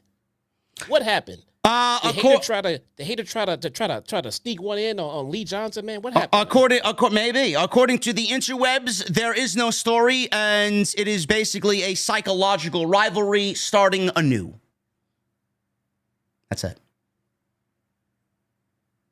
Meanwhile, Jamie Hayter, I'm still waiting for my apologies, community, that you all blasted me for because I complained that Jamie Hayter debuted on a fucking pre-show at All In, and here we are. They have big plans for her. Well, yeah, well, there's big plans for her, man. It's so great to see her back. It doesn't mean anything, JD. Yeah. Where are we now, slob? Didn't Julia Hart leave as a champion? She dropped her title and then left, correct? Did she lose it to Jamie Hayter? I don't know. No, yes, you. The answer is no. Is Jamie Hayter the current champion or something? I don't know. No, she's not. So why does she give two shits about what Jamie Hayter is doing right now? She doesn't care about her title? She doesn't want to focus on a champion? She wanted to focus on someone she was friends with before she left. Maybe she's pissed at Sky Blue because Sky Blue wasn't there to help her retain her title, and now she's mad at Sky Blue. Why is she pissed at Jamie Hayter? What do you know, Shaitan Slark? She returned at the All-In pre-show, and I loved it, man. I cried. Seeing Jamie Hayter come back, they have great plans for her, Shaitan. Let it play out, man. Did Jamie Hayter try to hawk to Lee Johnson or something, man? Who? I'm just trying to figure this shit out. What did she try to befriend the what are they now? Are they still like the House of Black or the Devils of the New? Okay, well, did she try to get into her crew while she was gone? What exactly is it that will give Julie Hart the reason to say, when I get back, I'm gonna kill that bitch. I'm gonna get her. How dare she return at the pay-per-view pre-show? I'm gonna get Jamie for this one. What? Why? You're nothing but a grifter, Shaitan Slark! Don't talk about Jamie Hayter that way. She's gonna be the women's champion next year, man, and she's gonna wrestle Mercedes. Oh my god, I can't wait! You know, they could have made some kind of sense of this. I mean, some kind of sense of this. There is no reason why that she would give a shit about Jamie Hayter immediately upon her return. She's setting out to stalk her. She's setting out to, she's got, this is like legit fucking a blood feud type shit going on right now. Why? I don't know, man. This level of storytelling, man. I don't think anybody in the industry is telling this level of storytelling, man. Oh my God. Give me Lee Johnson in the back, and then Jamie Hayter bumps into him and then gives him that eye like, ooh, yeah. And then Julie like, oh, mother, this bitch, when I get back, okay, something. That's something. I'll take it. Or Malachi, fine. She's not with Lee on TV. Maybe she bumped into Malachi and said, oh, Julia's gone. Maybe you need another female in your crew while she's gone. And then, oh, I'm going to kill that bitch when I get back. That's something. That's something. It's all right, man. We all know what the problem is. We all know what the reason is. It's not a secret anymore. We all know we're not fucking stupid. Jamie Hayter is being punished. That's all it is. She's being punished, man. She had some nice things to say about Mr. CM, Chick Magnet Punk, bro. That's the problem. Even trying to hide that at this point. No. Look at FTR. No. If anybody in this community thinks that is a conspiracy theory only, they are fucking stupid. I firmly believe that if you mention or hang around Cody Rhodes or CM Punk, you are fucking dead in the water in this company, and Tony will take it out on you. It is clear as day. We've seen it more with Punk instead of Cody, but I'm assuming that, Tony was not really too pleased and isn't pleased with Cody Rhodes just saying, all right, man, I'm gonna go to WrestleMania, man. Fuck your company. You think he took that? You think he took that? Yeah, look at Ricky Starks. You think he took that the right way? At Ricky Starks, who was seen backstage in the CCTV system at WrestleMania, and then made it public. And now we're looking at Ricky Starks. Oh, but Tony gave me the okay. Yeah, sure he did. I'm sure he did. Vince gave Triple H and the Click the okay to go out there and do the curtain call. True story. And then he punished Triple H for Of course he did. Yes. Bingo. Ding, ding, ding, ding, ding, ding. There you go, man. Gee, let's take a pro wrestling promoter's word to heart, man. Sure thing. Fuck out of here. Man, that, bro. It's, What happened to Bobby Fish? He said he'd go to war for Triple H anytime while under an AEW contract. Did he ever get brought back? Fuck out of here, man. That guy was gone as soon as you could breathe. Yeah, he was out looking for the lie quickly. Yeah. Quickly looking for the lie. I kind of just tinfoil hatted that shit with FTR when Punk first left. And I was like, oh, watch. Now FTR is going to get buried. I had no idea. Why would he bury FTR? Bro, they have not been the same since he left. They are barely scraping the bottom of Collision right now. They came out on Collision this week, basically to tell the Outrunners that we're turning heel on you soon. Yeah, that's what's going to happen. And that's their only way to clinging on to any sort of relevancy because the Outrunners are hot. And that's the only way that they feel like they could get any notoriety now. It's sad. It's sad. Wow. Apparently, we have a spoiler, and this is a Ring of Honor spoiler, so it's not really all that important. Apparently, Chris Jericho will defend the Ring of Honor World Championship at Final Battle against Matt Cardona. There you go. Who's going to win that? I don't know. I don't know why even this is happening. No, I mean, yeah. That's happening at the Hammerstein Ballroom. That'll get over. I mean, that'll be hot, man. But I don't see the title changing to a non-signed talent, though. I don't know. Jericho came out with Brian Things Keith. have happened. Cardona's very trustworthy. Maybe they will do something with it. Who knows? Jericho came out with Brian Keith. Jericho said Big Bill was sent to Nepal to study the lessons of the learning tree. Jericho says Final Battle, he wants to face someone from New York. He lists, among others, Tony Soprano, Frank Sinatra, Johnny Rods. Out comes Matt Cardona. Chris says if it isn't Zach, and Cardona grabs the mic and says, Zach is dead. The man who's going to beat you at Final Battle is Matt Cardona. There you go. All right. Hi, guys. I would love to see Cardona on TV full time, but Yeah, for WWE. I don't care where. I just want to see him on TV. And AEW doesn't need Matt Cardona. Fuck out of here. And WWE does. They need him more than fucking. They would need him more and find a spot for him more than AEW would. Yes. WWE needs anyone right now. Yeah, look at the mid card on Friday Night SmackDown. What does LA Knight or Nakamura have for that U.S. title? Nothing. No creative. Well, they also don't have anybody legit to be challenged for that title either. Look at how weak the division is. They got a roster full of great people, man. I don't know why it's lacking. I don't know. Creative. I'd like to see. I'm surprised he hasn't been signed. Honestly, the work he's done on the indies. He probably doesn't want to be honest, dude. He wants to. He definitely wants to be. He went out there and proved everybody that they let him go and they were wrong. He's done great work. But look at his schedule. I mean, the guy's making money. He does what he wants too. I mean, I don't know.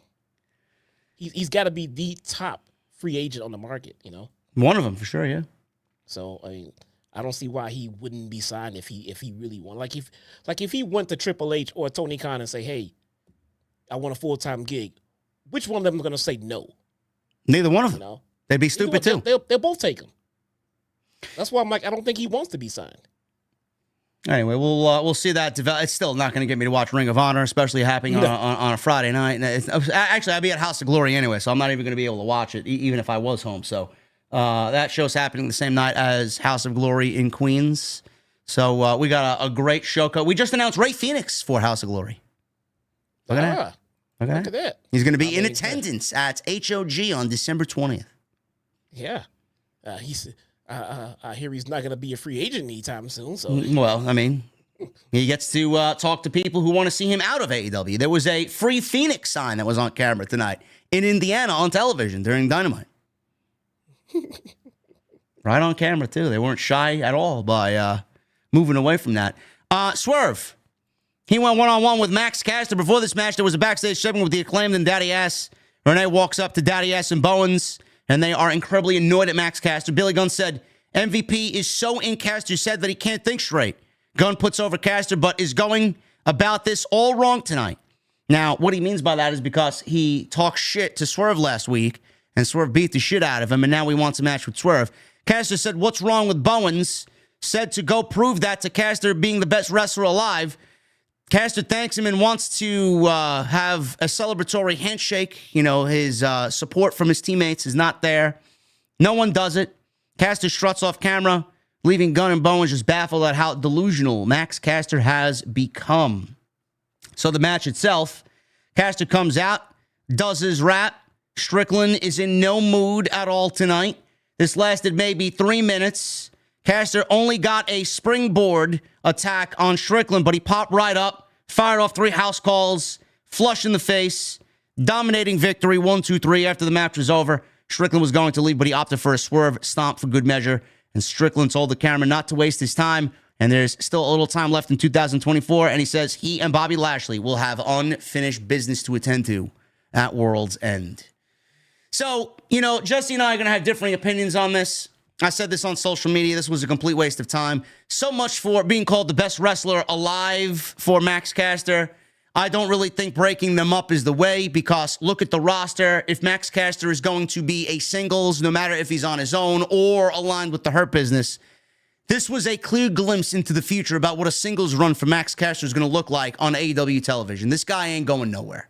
And I don't know why anybody is really excited about this. It's a story, sure. They're building intrigue around the Acclaimed, sure. But as far as I am concerned, I have zero interest in anything Max Caster is going to do away from Anthony Bowens.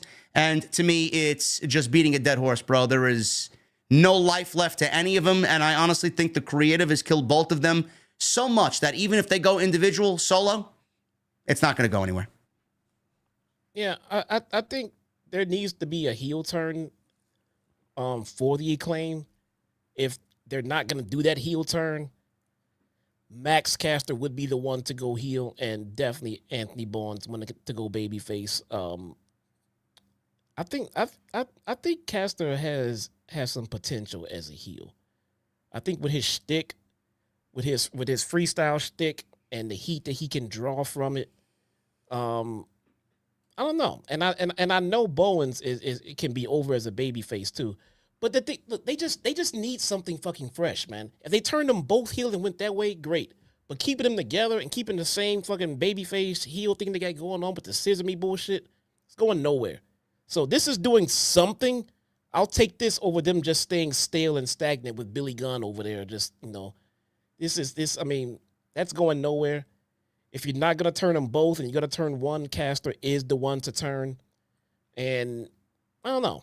Let me see where it goes. But I can see Caster as a heel. I could definitely see Bowens as a babyface. But again, it's all going to come down to fucking creative, man. It's always going to come down to creative. Yeah. At the end of the day. MJF, he's shown at a bar laughing about how all of this worked out perfectly tonight. MJF brings up Better Than You, Baby, with Cole standing by his side for what was record-breaking, which was great. I mean, it was lightning in a bottle. It was the best television that they produced last year. Cole turned on MJF because he thought Max would turn first. Something Cole doesn't have proof was going to ever happen. True. Because of Cole, his best friend Roderick Strong's arm is now broken, and Cole must beat the hell out of Kyle O'Reilly next week just to try and get his hands on him. The chaos Jon Moxley's been causing on AEW television would never have happened if MJF was still the world champion. MJF says Cole is pretending to be the hero when he's nothing but the jaundice-infected villain. As he knows, Cole can beat O'Reilly, and for that, Cole can thank, or can't beat O'Reilly, and for that, Cole can thank him later. He can sit there and cut a great promo, which we know he can do all he wants till he's blue in the face. It still does not make any sense, and it's not interesting whatsoever. It's not, and it's starting to bleed into other parts of the show, man. Yeah. It's just, if it feels like they just couldn't come up with anything for these guys to do while MJF was out taking care of his business. So they have to have this guy shoot a movie and record vignettes and show up for pay-per-views and try to help carry a feud while filming a movie. And I mean, bro, can you run the company without him? If you're gonna allow him to go out and shoot, let him go shoot. You cannot have him trying to carry a feud remotely with fucking recorded vid. This is stupid. Didn't have him show up, work a match, and then leave. This is so fucking stupid. What if he got hurt in that match while trying to film that fucking movie? This is so stupid, man. If he's out, he's out. Absence makes the heart grow fonder. When he comes back, he'll be even bigger than ever, and he'll pop, and it'll be great. Now, we just fucking saw the guy a couple weeks ago. I don't know when he's going to be back to television. We've already discussed this with Solid Monster on Tuesday nights. MJF on television is needed for this feud. Him being back is needed for this feud. We all thought he was going to be back, and we all kind of alluded to. I mentioned this during the Wrestle Dream post, that I figured this was going to happen at World's End. I was spot on. But MJF is still not back on television. And granted, it's only December 5th.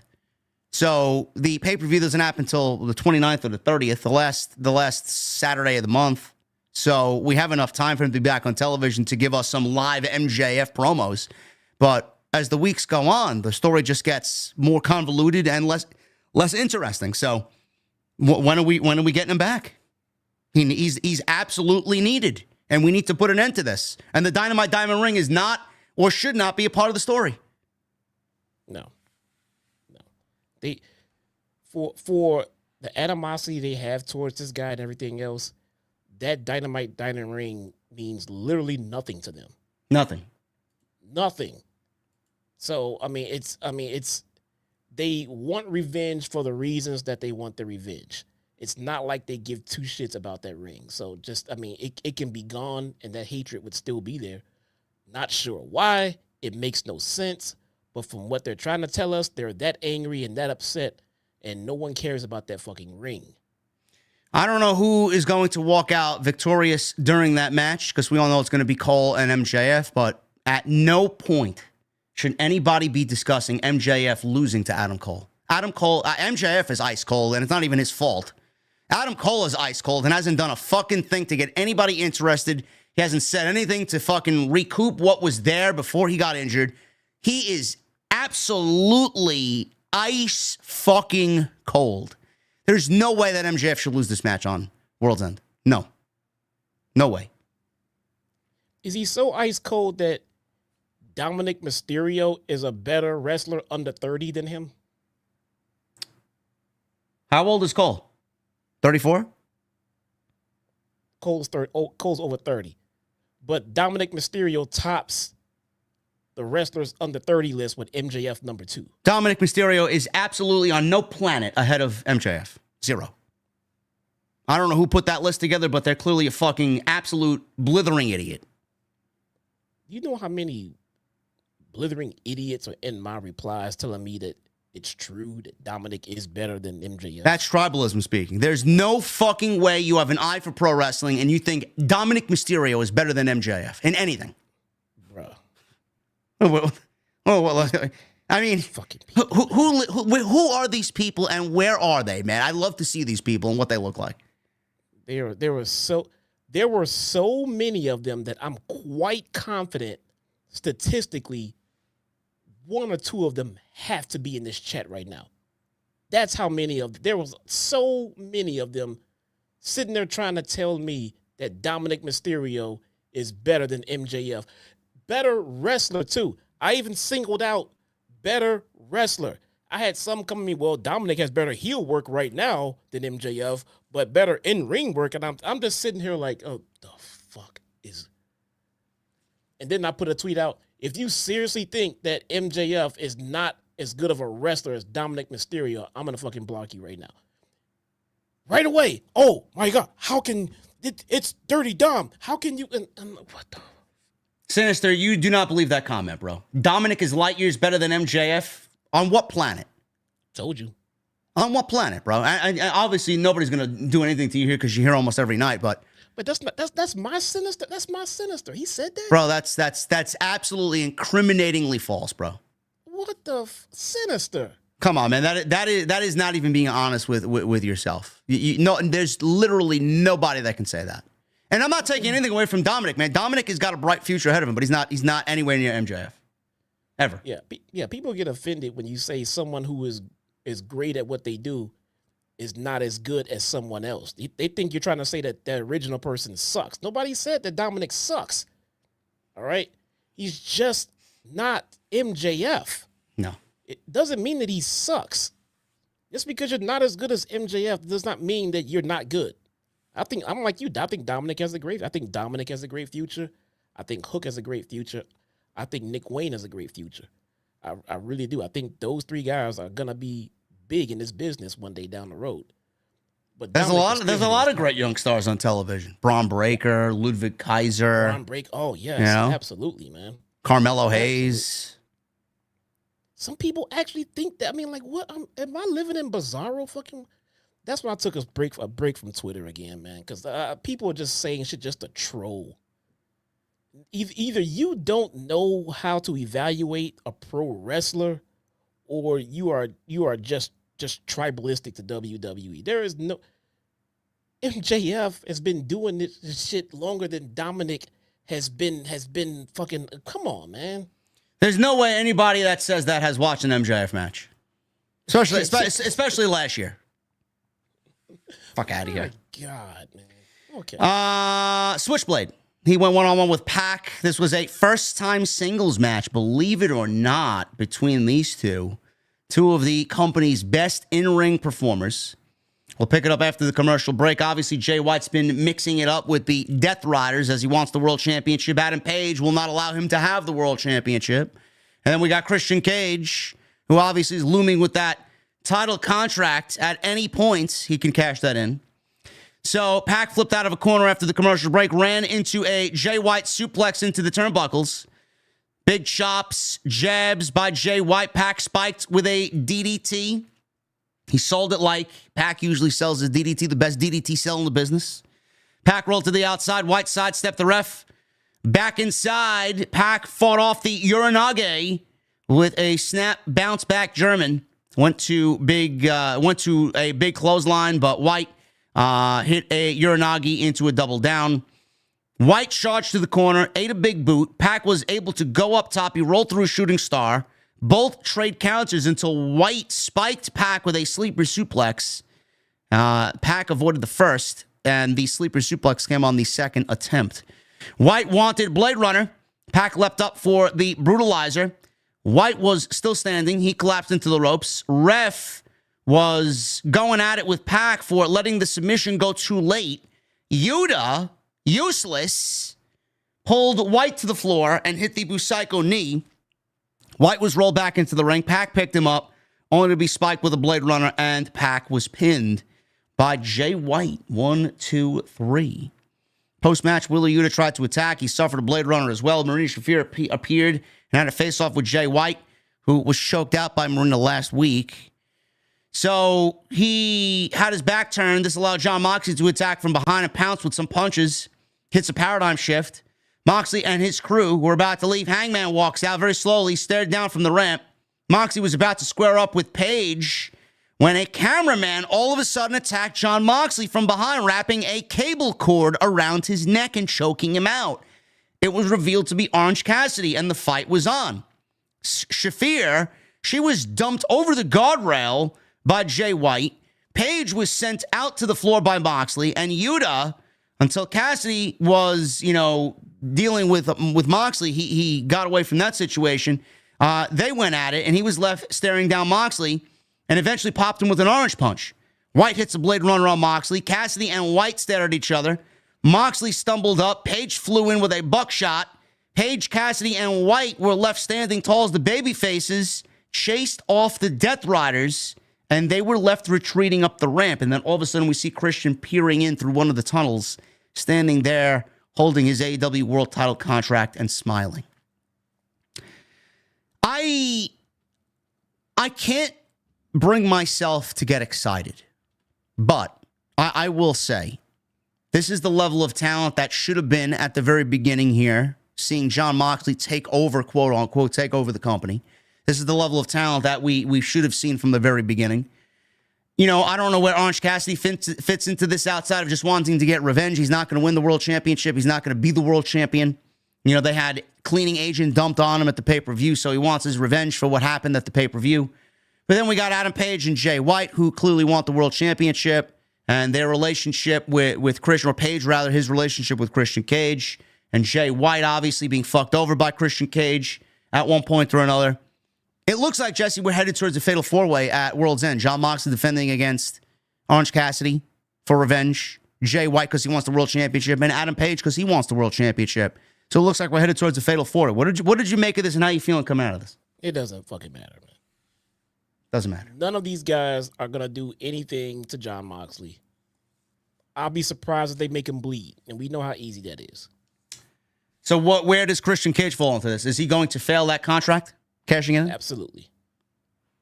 So we have a takeover angle that now has a lot more legitimacy in the performers chasing Jon Moxley, and we're still at a very predictable storyline arc here. Very predictable fork in the road. Yeah. Copeland hasn't been around for a while. He still hates Christian.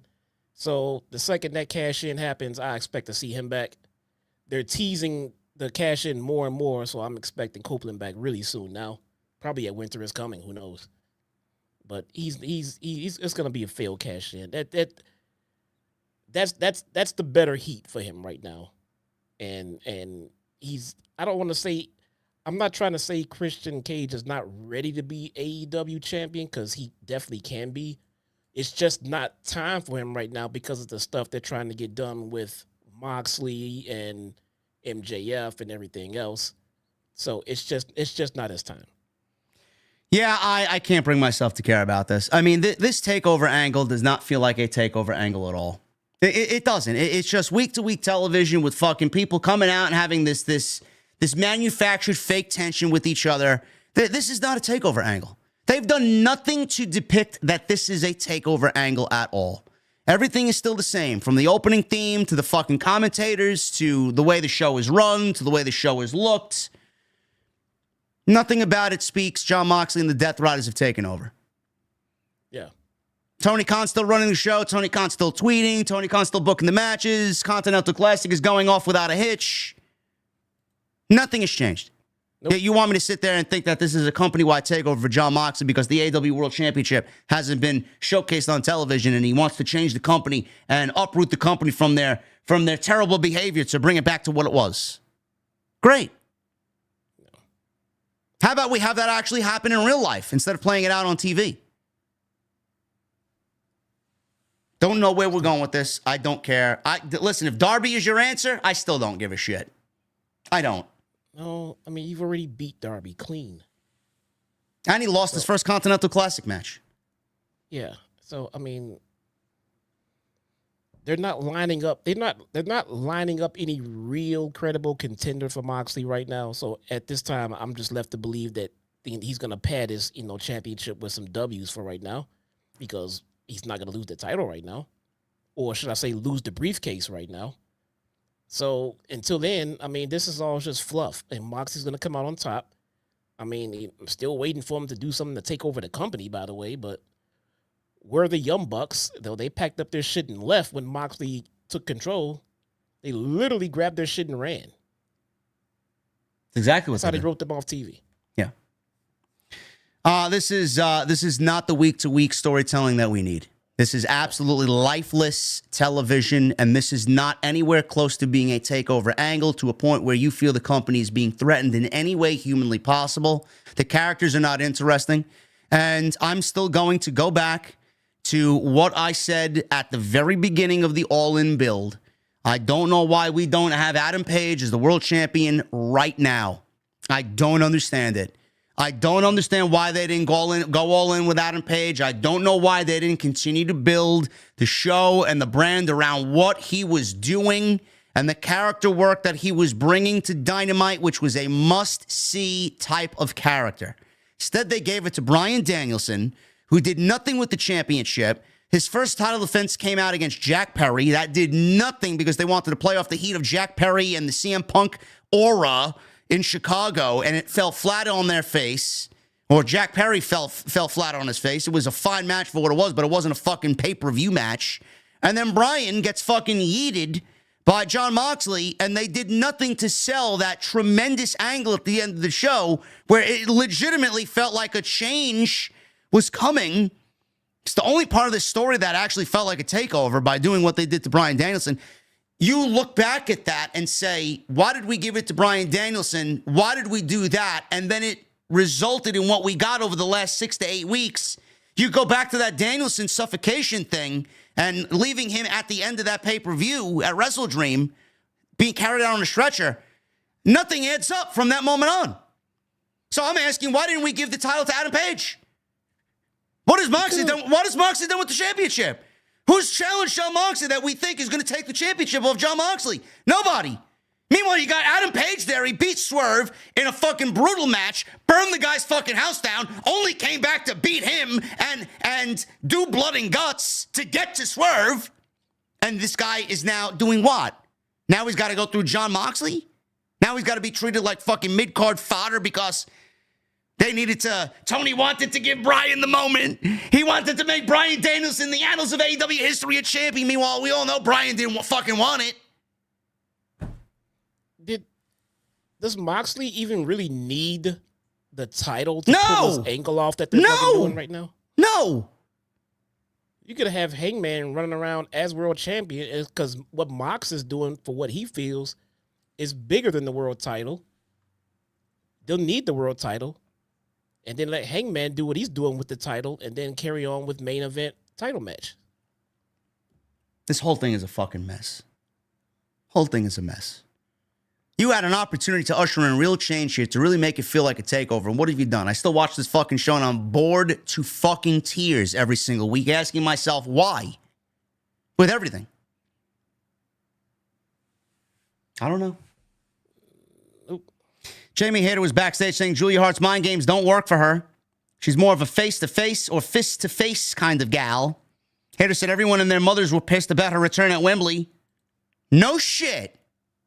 It was on the fucking pre-show. And doesn't know why Hart cares. Hayter came back to right wrongs and settle scores. Something Hart has nothing to do with. And why the fuck is she feuding with you? Why is she targeting Jamie Hayter? I don't know. The International Women's Cup means a lot to Jamie Hayter, who is determined to take it all the way. You can't fight what you can't see, so when Hart decides to make her comeback, the last thing she'll see is looking up at Hayter. Gee, man, tell me I don't give a shit without telling me I don't give a shit, man. The International Women's Cup, who cares? Not happening on American soil, I don't give a shit.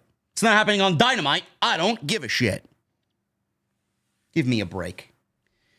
Chris Jericho had a New York minute, called himself the King of New York. He was still on the show in some way, shape, or form, but it's better than the fucking Learning Tree segment.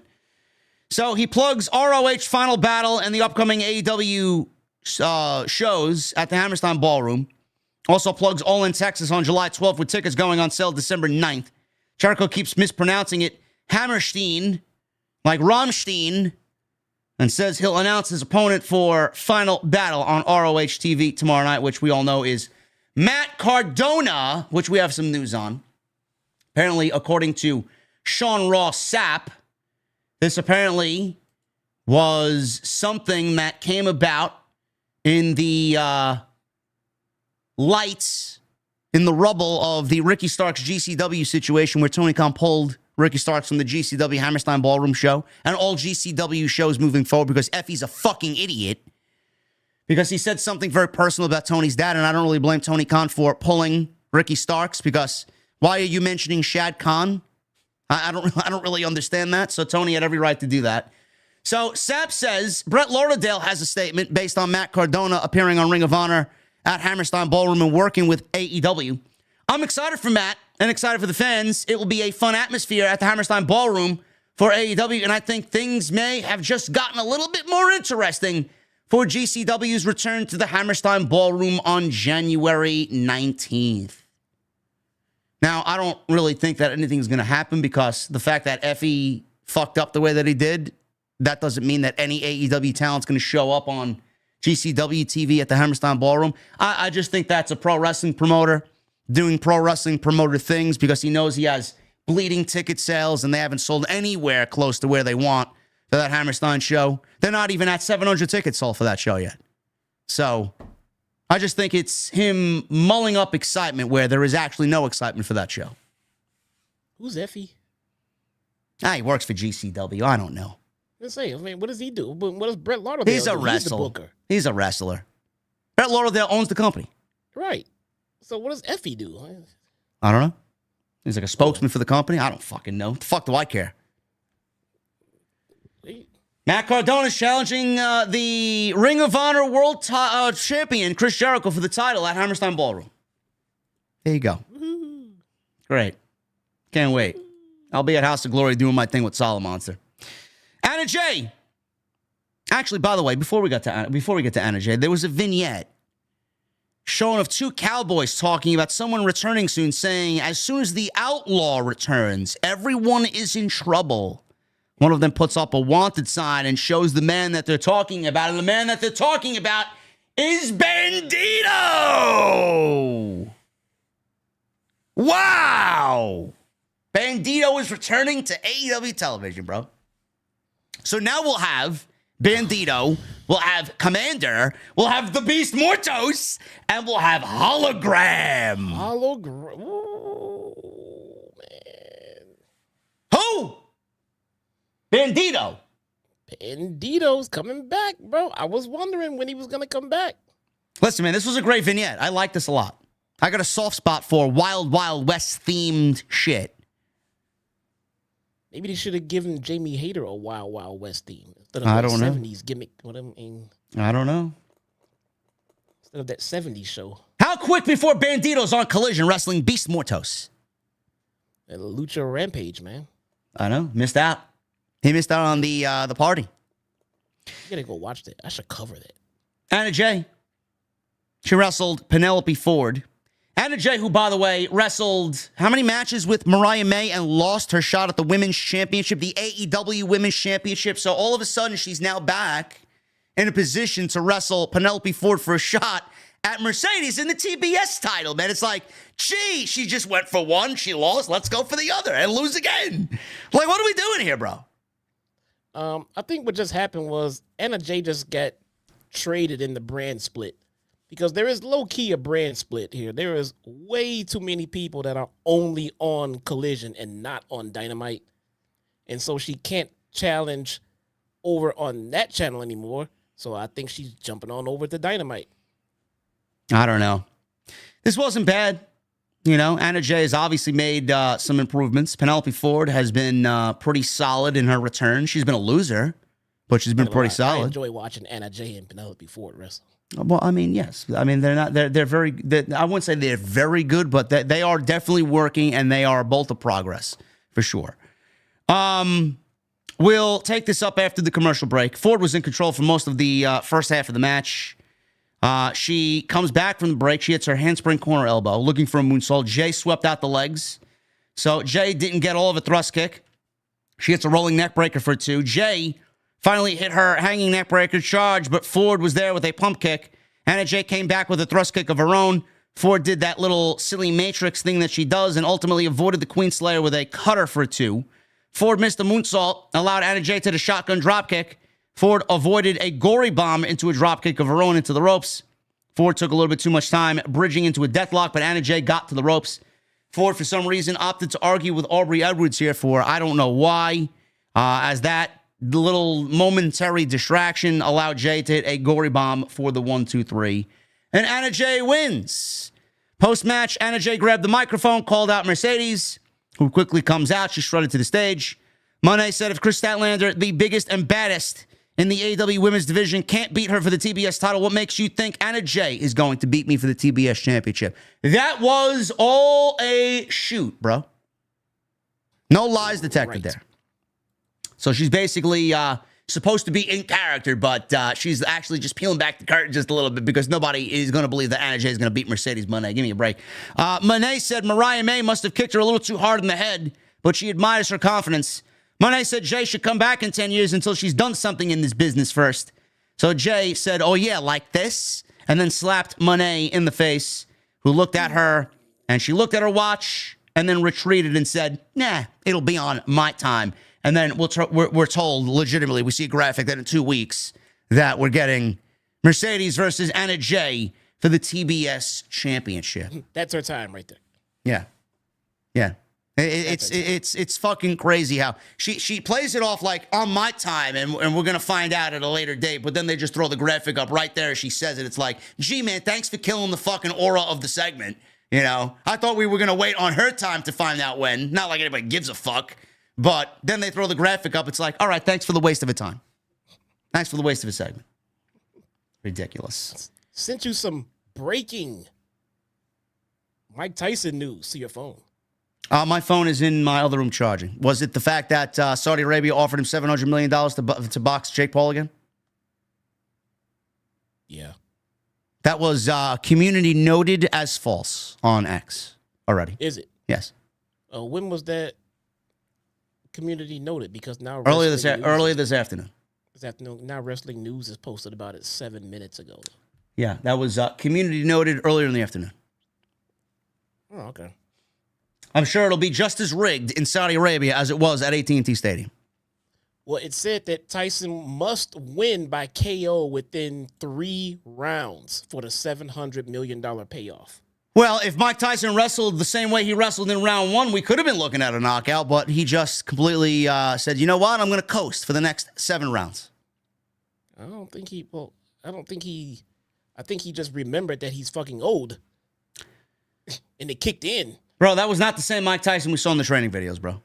Bro, we saw edited montages, man. Oh, is that what it was? Okay. Yeah, we saw highlights of the best stuff that they had thrown together in clips where he looked like a beast.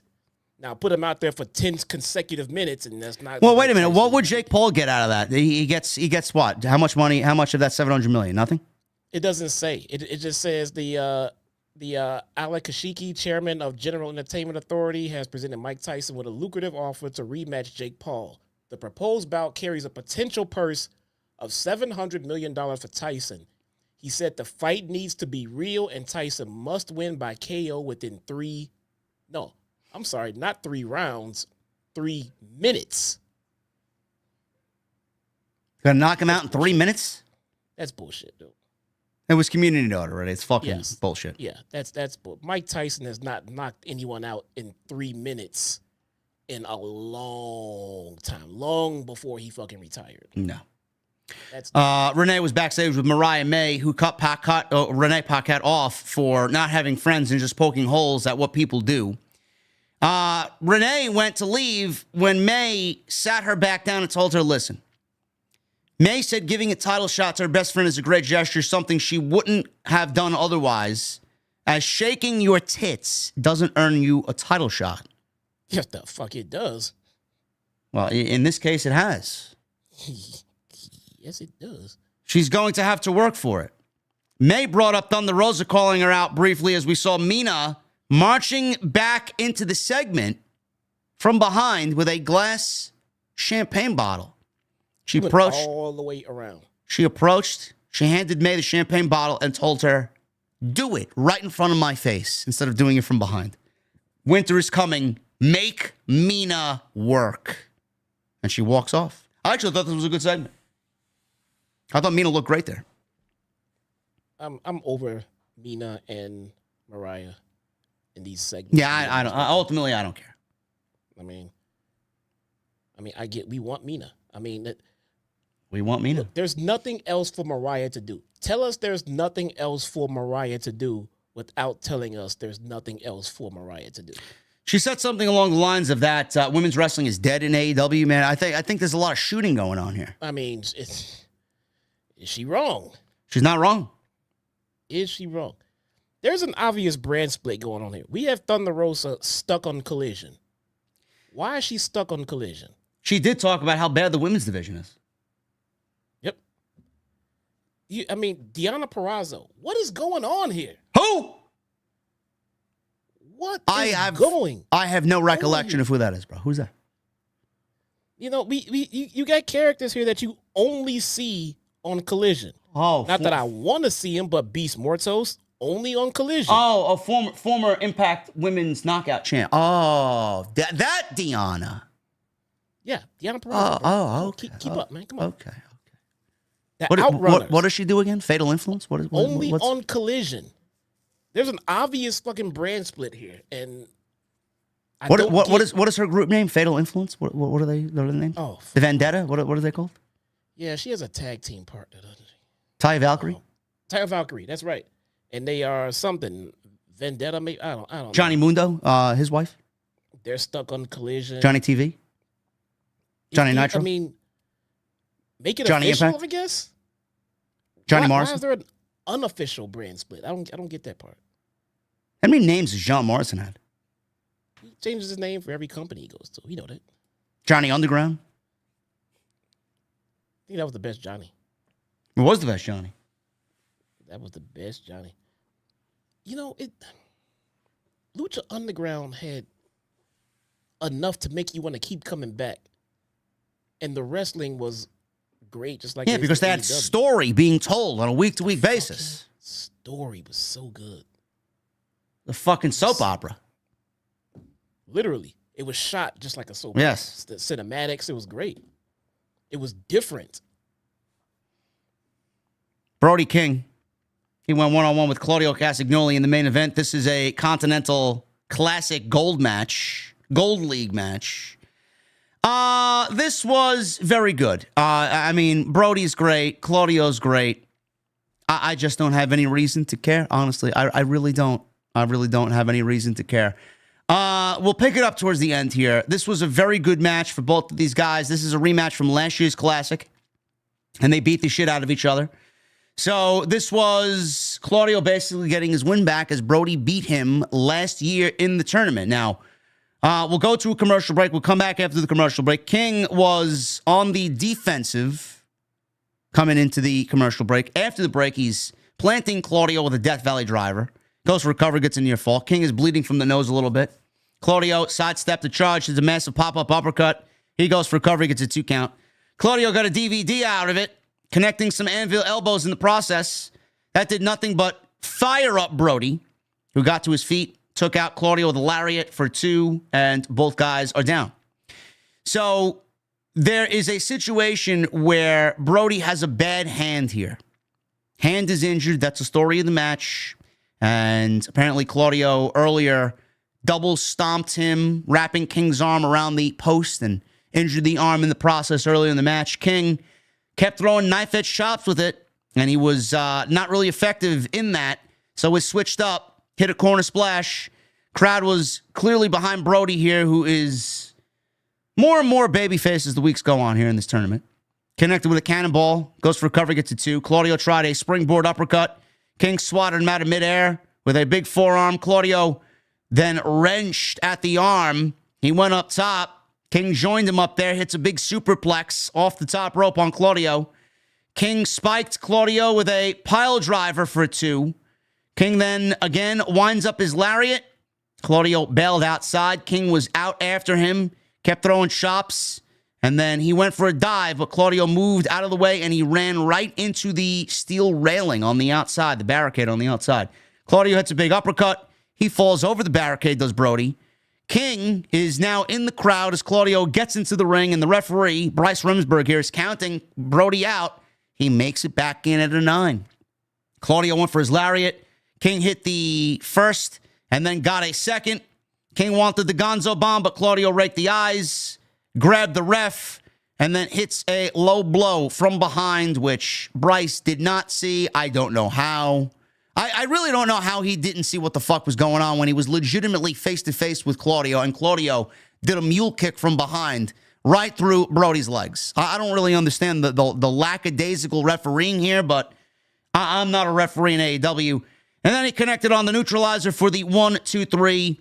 So Claudio remains undefeated in the Continental Classic. Brody King loses, but he's protected in defeat here. I guess the whole perception is that it looks strong, that Brody lost in nefarious ways. Claudio gets his 6th point, and that's the way the show goes off the air. Yeah, I don't like Brody King losing, man. But they tried they tried to protect him here. I get that. I feel like Brody King right now is world champion material, and he should be fucking protected. That's just me. He's a big fucking believable killer. He's over right now as a babyface. He can work babyface or heel. He can break out right now as a singles and be world champion with a good push, with a good run. I would like to see Brody King more protected. But like I said at the beginning of the show, it's a tournament, and L's are going to have to be taken to further the story. It still doesn't mean that Brody King can eventually win this tournament, but I just think he should be protected more. That's just a me thing, though. So Claudio is leading the Gold League with 6 points. Brody King has 3 points. Will Ospreay has 3 points. So Will Ospreay beat Juice on Collision, and Brody beat Darby last week, and then he lost to Claudio this week. So when you lose no points. You just don't get any points. Ricochet lost his match to Claudio last week. Commander just got into the tournament now because he's taking Juice Robinson's place. And Darby Allin has 0 points because he lost to Brody last week. So that's the Gold League. The Blue League, Kyle Fletcher has 6 points. Shelton Benjamin has 3 points. Okada and Danny Garcia have 1 point. Mark Briscoe and Beast Muertos have 0 points. That is your Continental Classic standings as of week 2. Rampage. 3 matches on Rampage. All Continental Classic matches. Ricochet will go one-on-one with Commander. Danny Garcia wrestles the Beast Muertos. Still kind of sounds like a Collision fucking taping because they got Commander and Beast Muertos out there. And then Okada is wrestling on Rampage against Mark Briscoe. So 3 Continental Classic matches on Rampage. Good luck with that. You're not getting me to watch Rampage no matter who's on there. No. And then Collision. Kazuchika Okada versus Kyle Fletcher. Danny Garcia versus Mark Briscoe. Darby Allin versus Commander. Mina Shirakawa versus Emi Sakura. And Willow Nightingale versus Serena Deeb in an International Women's Cup qualifying match. And then they got Dynamite next week. Jon Moxley and Pac versus Switchblade and Orange Cassidy. Will Ospreay versus Claudio in a Gold League match. Ricochet versus Brody King in a Gold League match. Mariah May defends the Women's Championship against Mina Shirakawa. Adam Cole and Kyle O'Reilly winner faces MJF at World's End for the Dynamite Diamond Ring. And then Jamie Hayter versus Serena Deeb or Willow Nightingale in the International Women's Cup qualifier. There you go. So matches, more matches. No story. Basically what it is over the next several shows. So if you guys are aware. More matches. That's it. Maybe it'll get better, bro. Shout out to Matt Menard, too. He's doing a great job on color.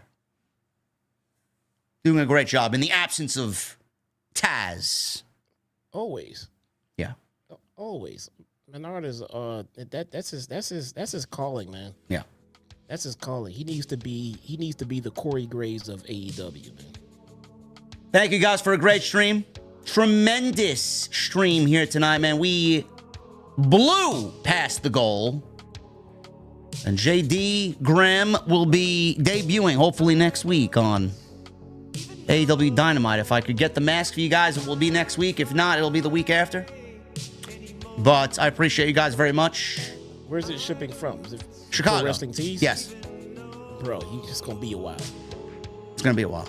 It's going to be a while. Tell these people right now they are slow with shipping. All right. Well, if Pro Wrestling Tees doesn't have expedited shipping, you guys might be 2 weeks from now. JD Graham. Yep. I appreciate you guys. We're going to get into your super chats. Follow me on social media at JD from NY206, Twitter, Instagram, TikTok, and Cameo. Go follow Jesse on X as well. Go subscribe to his YouTube channel as well. Link is down below in the description. Go check out all the great content on the channel. Plenty of it. There is plenty of content for you guys over there on the homepage, including last night's great episode as always.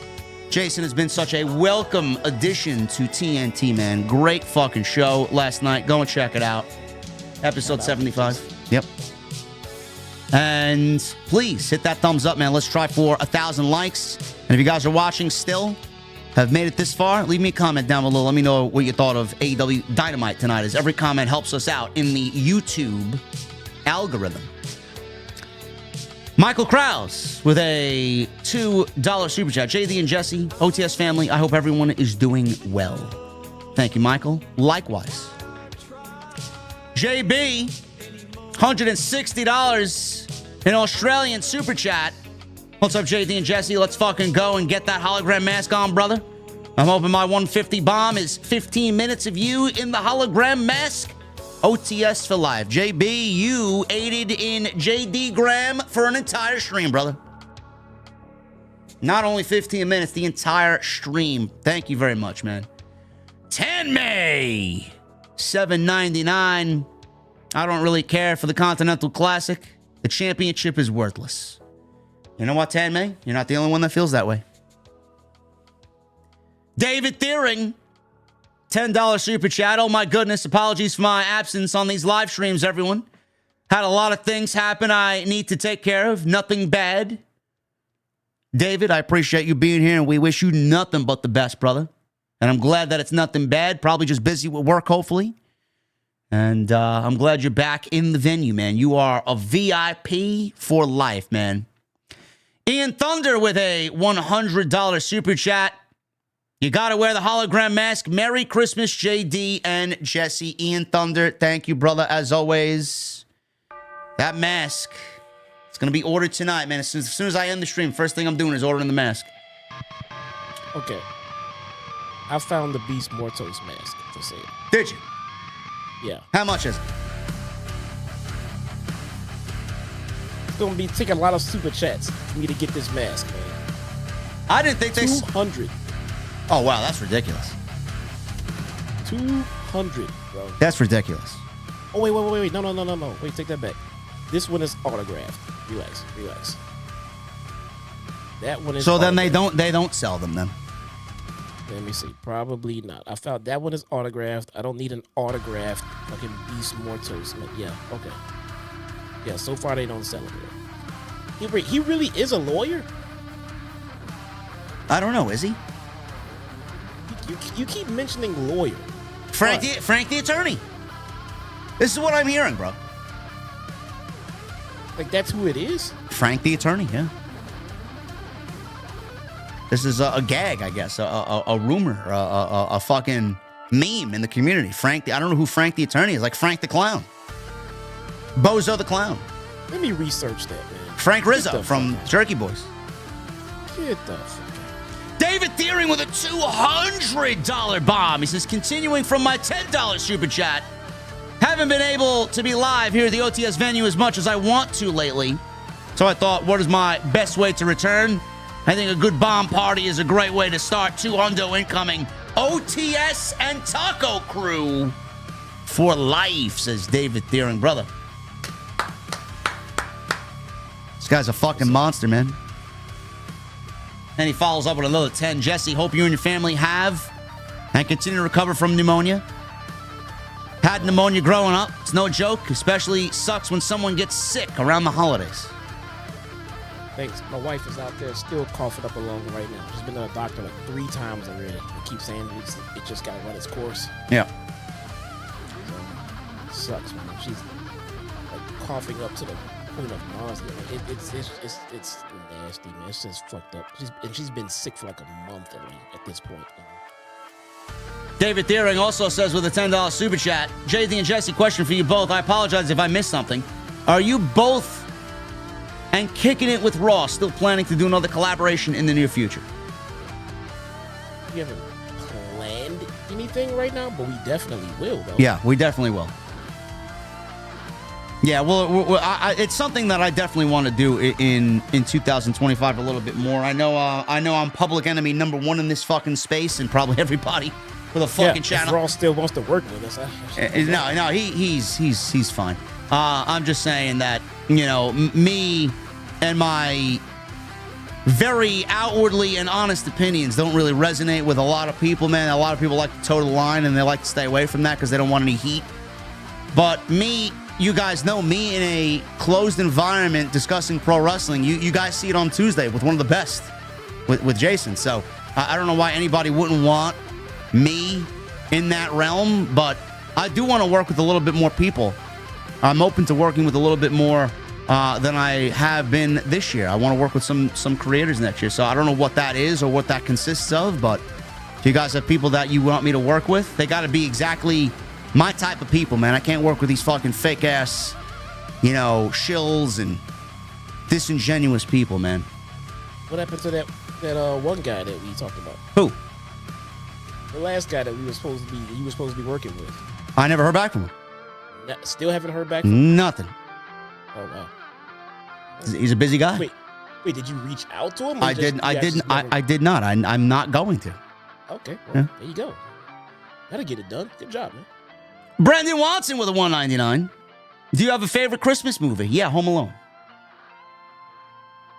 Then we got a bunch of super chats here with no message. David Thiering with a 10. Jay with a 10. David Thiering with another 10. Jay with a 10. And then David Thiering with a 10 and says, you know what? Fuck it. I want to see JD Graham amongst us. Let's have some fun and let the madness begin. So that's setting up for what he did later on in the show. Michelle with a $2 super chat. She says, outside of White and Pac and the main event, the show was very mid. Yeah. It was. Not a bad show. It's just I'm very indifferent to everything that's going on. There's no excitement. Baby Shaq with a $4.99. I put my monthly subscription chat too late on the Raw review, but no worries. Had a feeling that Adam Cole and Kyle O'Reilly were winning for the Dynamite Diamond Ring. Or what he said, a dumb ring. Yeah, it's a dumb ring. And let me see if I could see that here, brother. On the Raw review, let's see. I don't see it here. Yeah, they don't show this in the studio, bro. I have to go look a little further. But I appreciate you, man. Thank you very much. Baby Shaq, appreciate you, brother. Dylan with a $100 super chat. Hey, JD and Jesse, hope you are both having a great day. I thought Dynamite tonight was not necessarily bad, but not even close to good. Get Jericho off my TV and Mercedes off the microphone. Also, I do not care for Mercedes and Anna at all. Also, Hologram will dethrone Moxley. Probably. You know what, Dylan, I wouldn't be surprised at this point, bro. Hologram, here's what you guys don't understand. Hologram is Tony Khan's Undertaker. Yeah. Okay? Yeah. There you go. Imagine that. Tony Khan got his own Undertaker. What if we get Undertaker versus Hologram? That'd be a match of the fucking decade, bro. Bro. Match of the decade. Woo! Hollywood Eric, 20 months. Celebrating my 21st anniversary. Finally made it to the stream. Been dealing with the death of my mom on November 18th. So I'm finally here. Hollywood Eric, I am terribly sorry to hear that, brother. My thoughts and prayers, Jesse's thoughts and prayers are with you, man. Thankfully, you are here. We have a great community to get lost in, brother. You got a lot of people to talk to if you need anybody to talk to, man. Whole chat full of people. Ready and willing to just give you an ear if you need it, bro. Who else do we got here, man? We got, let's see, we got Ian Thunder with 5 months. Ian, thank you, brother. Happy to be along for the ride. Here's to 5 months and more to come. Cheers, JD. Thank you for being here, Ian. Sinister Classic with 25 months. Sucks. The guys like Pac and Brody were paid to sit at home because creative had nothing for them. Now Tony's doing that same thing to Ray and Ricky. I remember Brody Lee sitting at home, bro, because he asked for his release, and they did nothing with him, only to release him right before his contract came due, so he had to still wait another 90 days, man. That's fucked up. That's fucked up. Ridiculous, man. Man, that's just this is vindictive. Like, yeah. These people... It's petty. He's petty, and he doesn't realize he's petty. Or maybe he does, and he just doesn't give a shit. Which is not the same Tony that we were in this with at the beginning, you know? Well, we thought it was all weird. We thought it was weird that he would hire people and then not fire them if they weren't being used and like let them ride out their contracts and everything else. And we thought it was weird, but we also thought it was it was a good thing. It was a worker friendly promotion. You know what I'm saying? Yeah. But after a few years, bottom line start coming back, and then budgets are not being met, and he had to start acting more like the average wrestling promoter. Yep. Ali Williams with a $4.99. I love how Hologram is a meme now. LOL. Love the work, JD. Keep it up. Thank you, Ali.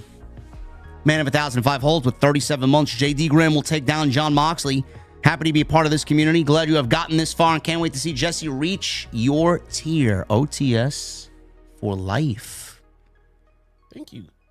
My son's basketball season wraps up this coming Monday. So my evenings will be free, and I can actually do the content that I want to do. But in the evenings throughout the week, man, I'm the coach of this team. So, and we got a championship game this Monday, man. Here we go. There you go. There will be more content tomorrow. Apparently, there was a story that Sat broke tonight about Nick Nemeth. Or not Nick Nemeth, Ryan Nemeth. Nick Nemeth's brother, apparently getting fucked over by AEW HR. Yeah. Yeah, find that story, man. Read that story. I'm curious to know what you think about it. All right. Man of 1,005 volts. Thank you, brother. Cam G with a 100 in super chat. What's up, JD? Hope you and Jesse are well. I was there live in the new Fishers Event Center. And it was nice. I had floor seats. It was decent and focused show. Not bad. OTS for life. Cam G, hopefully you had a good time. And thank you for joining us and tuning into what we do after the fact, man. Appreciate you very much. You reading it? Yeah. Yeah. Cam J, as always, man. VIP here on Off the Scripts. Easy with 22 months. I truly believe Triple H is taking over WWE, and Cody leaving was the beginning of the end for AEW. Now Tony's pretty much thrown in the white towel. Has he? Apparently this TV deal is all anybody talks about, man. They got $555 million coming in her. And well, the television is the worst it's ever been. Thank you, Easy. Eddie Hazard with a $20 super chat. Well, karma came for me today. As you guys know, I intentionally didn't buy full gear last month. Earlier today, my parents surprised me with tickets to World's End. Just when I thought I was out, they pull me back in. Oh, my goodness, brother. That show is selling terribly at the moment. They're not even at 4,700 tickets sold yet for pay-per-view. To be fair, that venue that they're in only seats 10,000. And they usually have a lot of late-minute walk-ups. So I'm assuming they'll probably put about 6,000, 6,500 in that building. Nick Williams with a $10 super chat. Get this. Apparently people are blaming Batista quitting WWE for creating the bloodline, as well as the Seth Rollins chair shot, changing wrestling forever. I don't know who says that, Nick, but they are mentally deranged. Did you read the article? Yeah. What do you think? So, yeah, we'll talk about this one off the air. CM Punk rearing his ugly head, man, even 2 years after his absence. Oh, man. Okay, I remember this. Okay. What a sloppy shop it is, huh, bro? Yeah, man. Yeah. Nick Williams, thank you, brother. Hooligan with a 48 months. He's got the Mustang emotes. Look at that tonight. It lets me send my 48-month resub, even though I did it last night. The Mustang badge is finally secured. AEW is a waste of time. OTS for life. Just so that you guys know, in the new year, I'm getting more emotes made. I'm getting a Dark Horse emote. That's going to be super, super up there. That's going to be the end goal, bro. And I think I may have something for after 48 months. Lady B with a $10 super chat. With the brand split convos happening around AEW right now, if you had to choose 8 core axe wrestlers, at least 2 women to build Dynamite and Collision around, who would you make for your list? Lady B, that's a tough question. That's going to take a lot more than tonight to think about. Off the top of my head, MJF is my number 1. And I'm probably doing Swerve and Adam Page on the same brand to build around them. As far as a woman who I'm taking to build my women's division around, if I had one choice, I'm probably taking either Willow or I am taking Thunder Rosa. What? To build your women's division if you had a brand split, a legit brand split. And you gonna build around? Yeah. Okay. We'll probably grab somebody younger, but Any answers to that question? Julia Hart. Okay. I'd start with Julia Hart. If I can get version 1 of Jamie Hayter, I'll take Julia Hart and Tony Or Storm. Athena. Athena is a good one too, yeah. Athena? I'll take Julia Hart and Tony Storm. MGM Ballin with a 1999. JD Graham is a go. Anna Jay has truly enhanced herself and not just in the ring. Has she? She looks the same to me. Anna Jay. No. Not enhanced.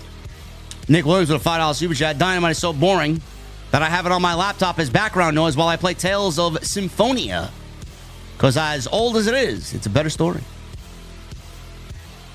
I have no idea what that is, bro. I'm still trying to gild my fucking Nightfalls, this act. I got 2 more to go. I'm done this week. I've done this week, yeah. I sent you a fucking message yesterday to do the Nightfall. When? In game? It was in game. Oh, I didn't get it. Yeah, I did it yesterday. Never. I'm one time and I'm done, bro. It took me 45 minutes, man. How long? 45 minutes to finish that. You guys suck. Did it in like 25. No, 26. nah. Just unnaturally long. MGM Ballin, thank you, brother. Scripps with 39 months. 3 years in this place, and it still feels like yesterday I saw my first off the script with JD. You better be here for 3 more, brother. Boss Top Rich. Well, the 199. Why is Stokely not paired with Mercedes? Why is Stokely not on television? It's a good question. Because they are busy just ripping him away from Stat. Maybe he has something nice to say about Cody Rhodes or CM Punk. Yeah, maybe.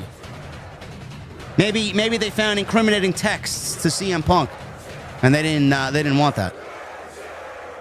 Apex with a 199. Kofi Woods got booed. Dom got cheered on Raw. Twilight Zone. I saw that. I definitely saw that. Gold Standard with a $5 super chat. Will the AEW show in Texas get at least 25,000 fans? I think so. Will they sell it out? I don't think they sell it out. I don't. Johnny Cloud with 39 months. Haven't watched Dynamite yet or listened to the review, but I'm assuming it was a mid-show. Keep up the great work, JD and Jesse. OTS for life. Johnny Cloud, if you're listening after the fact, thank you, brother. Comic Things, 199. Will you be covering Deadline SmackDown this weekend? SmackDown, yes. Deadline, not a fucking chance. Not a chance. You guys ain't getting me with that NXT shit again.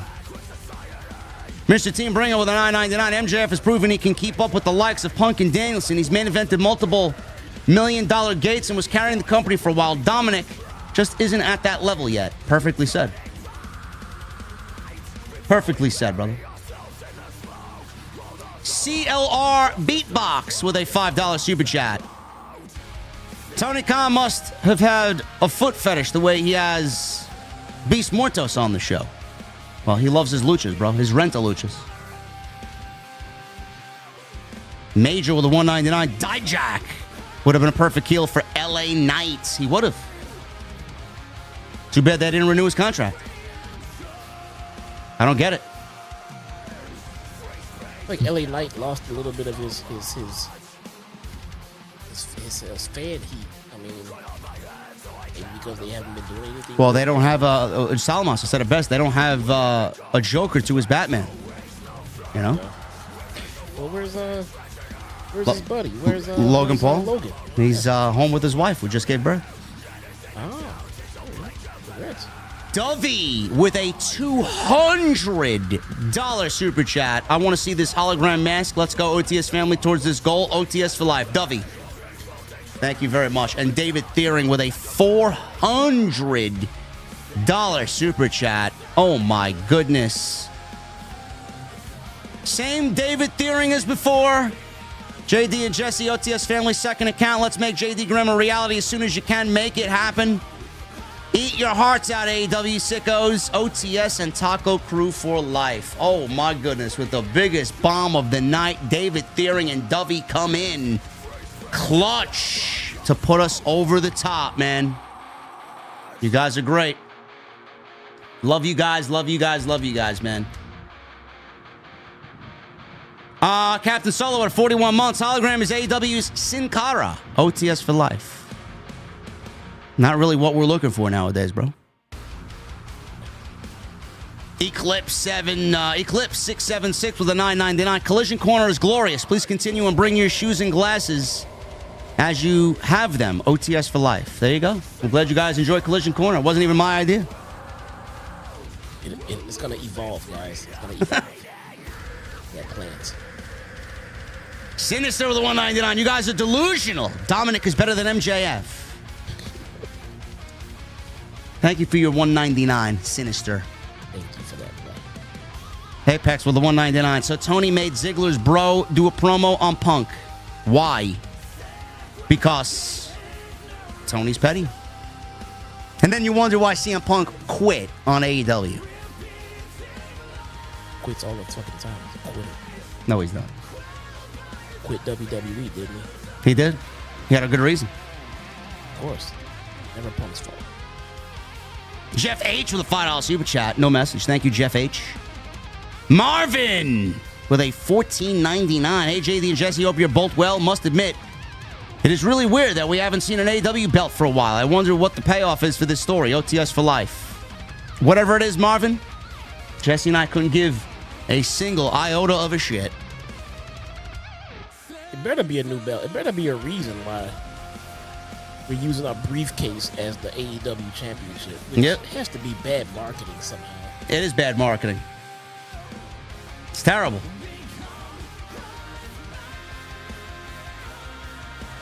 Captain Solo with a $5 super chat. Jesse, which show do you find more entertaining right now, Impact or Dynamite? I don't watch Impact, so Dynamite. You gave up on watching Impact, huh? I stopped watching Impact a long time ago. Oh boy. I was not lying, man. When I was watching Impact, I was watching Impact and AEW. And everybody kept asking me about WWE, and I kept saying I don't watch WWE. And they're like, why not? I'm like, because I don't have the time to watch 3 fucking wrestling promotions and keep up with all 3. So I'm covering Impact and I'm covering AEW. I don't have time to watch WWE. So I stopped watching Impact and went back to watching WWE. Now I don't watch Impact. And now people are like, what do you think about Impact? Now I'm not watching Impact. I'm watching WWE and AEW. Impact just announced that they're holding a pay-per-view at the UBS Arena here on Long Island. Oh, okay. There you go. There we go. It is Impact's time to shine, man. You know? Yeah, it's a great opportunity. It's amazing. Right now. It's amazing, man. They're upscaling venues and AEW is downscaling venues. What fucking reality are we living in? I mean, without Scott D'Amore, too. I know. It's weird. Marvin with a $14.99. I miss Adam Cole and Kyle O'Reilly back in the black and gold days. The aura is gone. I hope one day they get it back. How the mighty have fallen. Well, I mean, you could blame Tony's creator for that. And Miles Morable with a $1.99. I legit LOL at work with Collision Corner. There you go. Collision Corner's a hit, bro. Awesome, man. We are about to get out of here, guys. We thank you very, very much, man. You guys absolutely fucking destroyed the JD Graham goal tonight. Unbelievable. The mask will be ordered tonight. I will let you guys know when it's coming. And when I do get it, it will be all over social media. And I promise I will be wearing it on a future Dynamite stream. Like Jesse said, you got to give me time because Pro Wrestling Tees is notoriously bad with their shipping. Yes. It's like 14 days to order a fucking t-shirt. It is. It takes a while. I think they print the shit up after you order it, man. Yeah. Seriously, they probably print them up in batches. So they probably wait till they get a bunch. Yeah. Then print them up and then ship them up. They take a long time. And it's not on sale for Black Friday either. The mask is not even on sale. Yeah, I mean, I get it from a company standpoint. It's cheaper for them. They don't have to store all that shit. Yeah. They print it up and then it's already sold. Yeah. But anyway, guys, thank you very much for all your support. Great stream tonight. Hopefully you got a lot out of it. We certainly did. Make sure you guys follow us on social media at JD from NY206. Twitter, Instagram, TikTok, and Cameo. Hit that subscribe button down below. Turn on the bell for all notifications. Make sure you guys go check out all the other content on the channel. There's plenty of it. Last night's TNT. Today's extra. Go and check that out. It's all on the homepage and the Monday Night Raw post from Monday, man. We did nearly 40,000 views on Monday's Raw review. So thank you guys for all the support. Starting December off hot, man. And we're going to be getting snow in New York, man, tomorrow, man. Jesus Christ. Already. Anyway, guys, thank you. Continue to hit that thumbs up. Leave me a comment down below. Follow us on social. Follow us on YouTube. You guys know the deal. And I will see you all right back here with more content tomorrow in the sub boxes. We're going to have a great December. And thank you guys for all the support tonight. We love you. And I will see you back tomorrow right here on Off the Script. We'll see you later.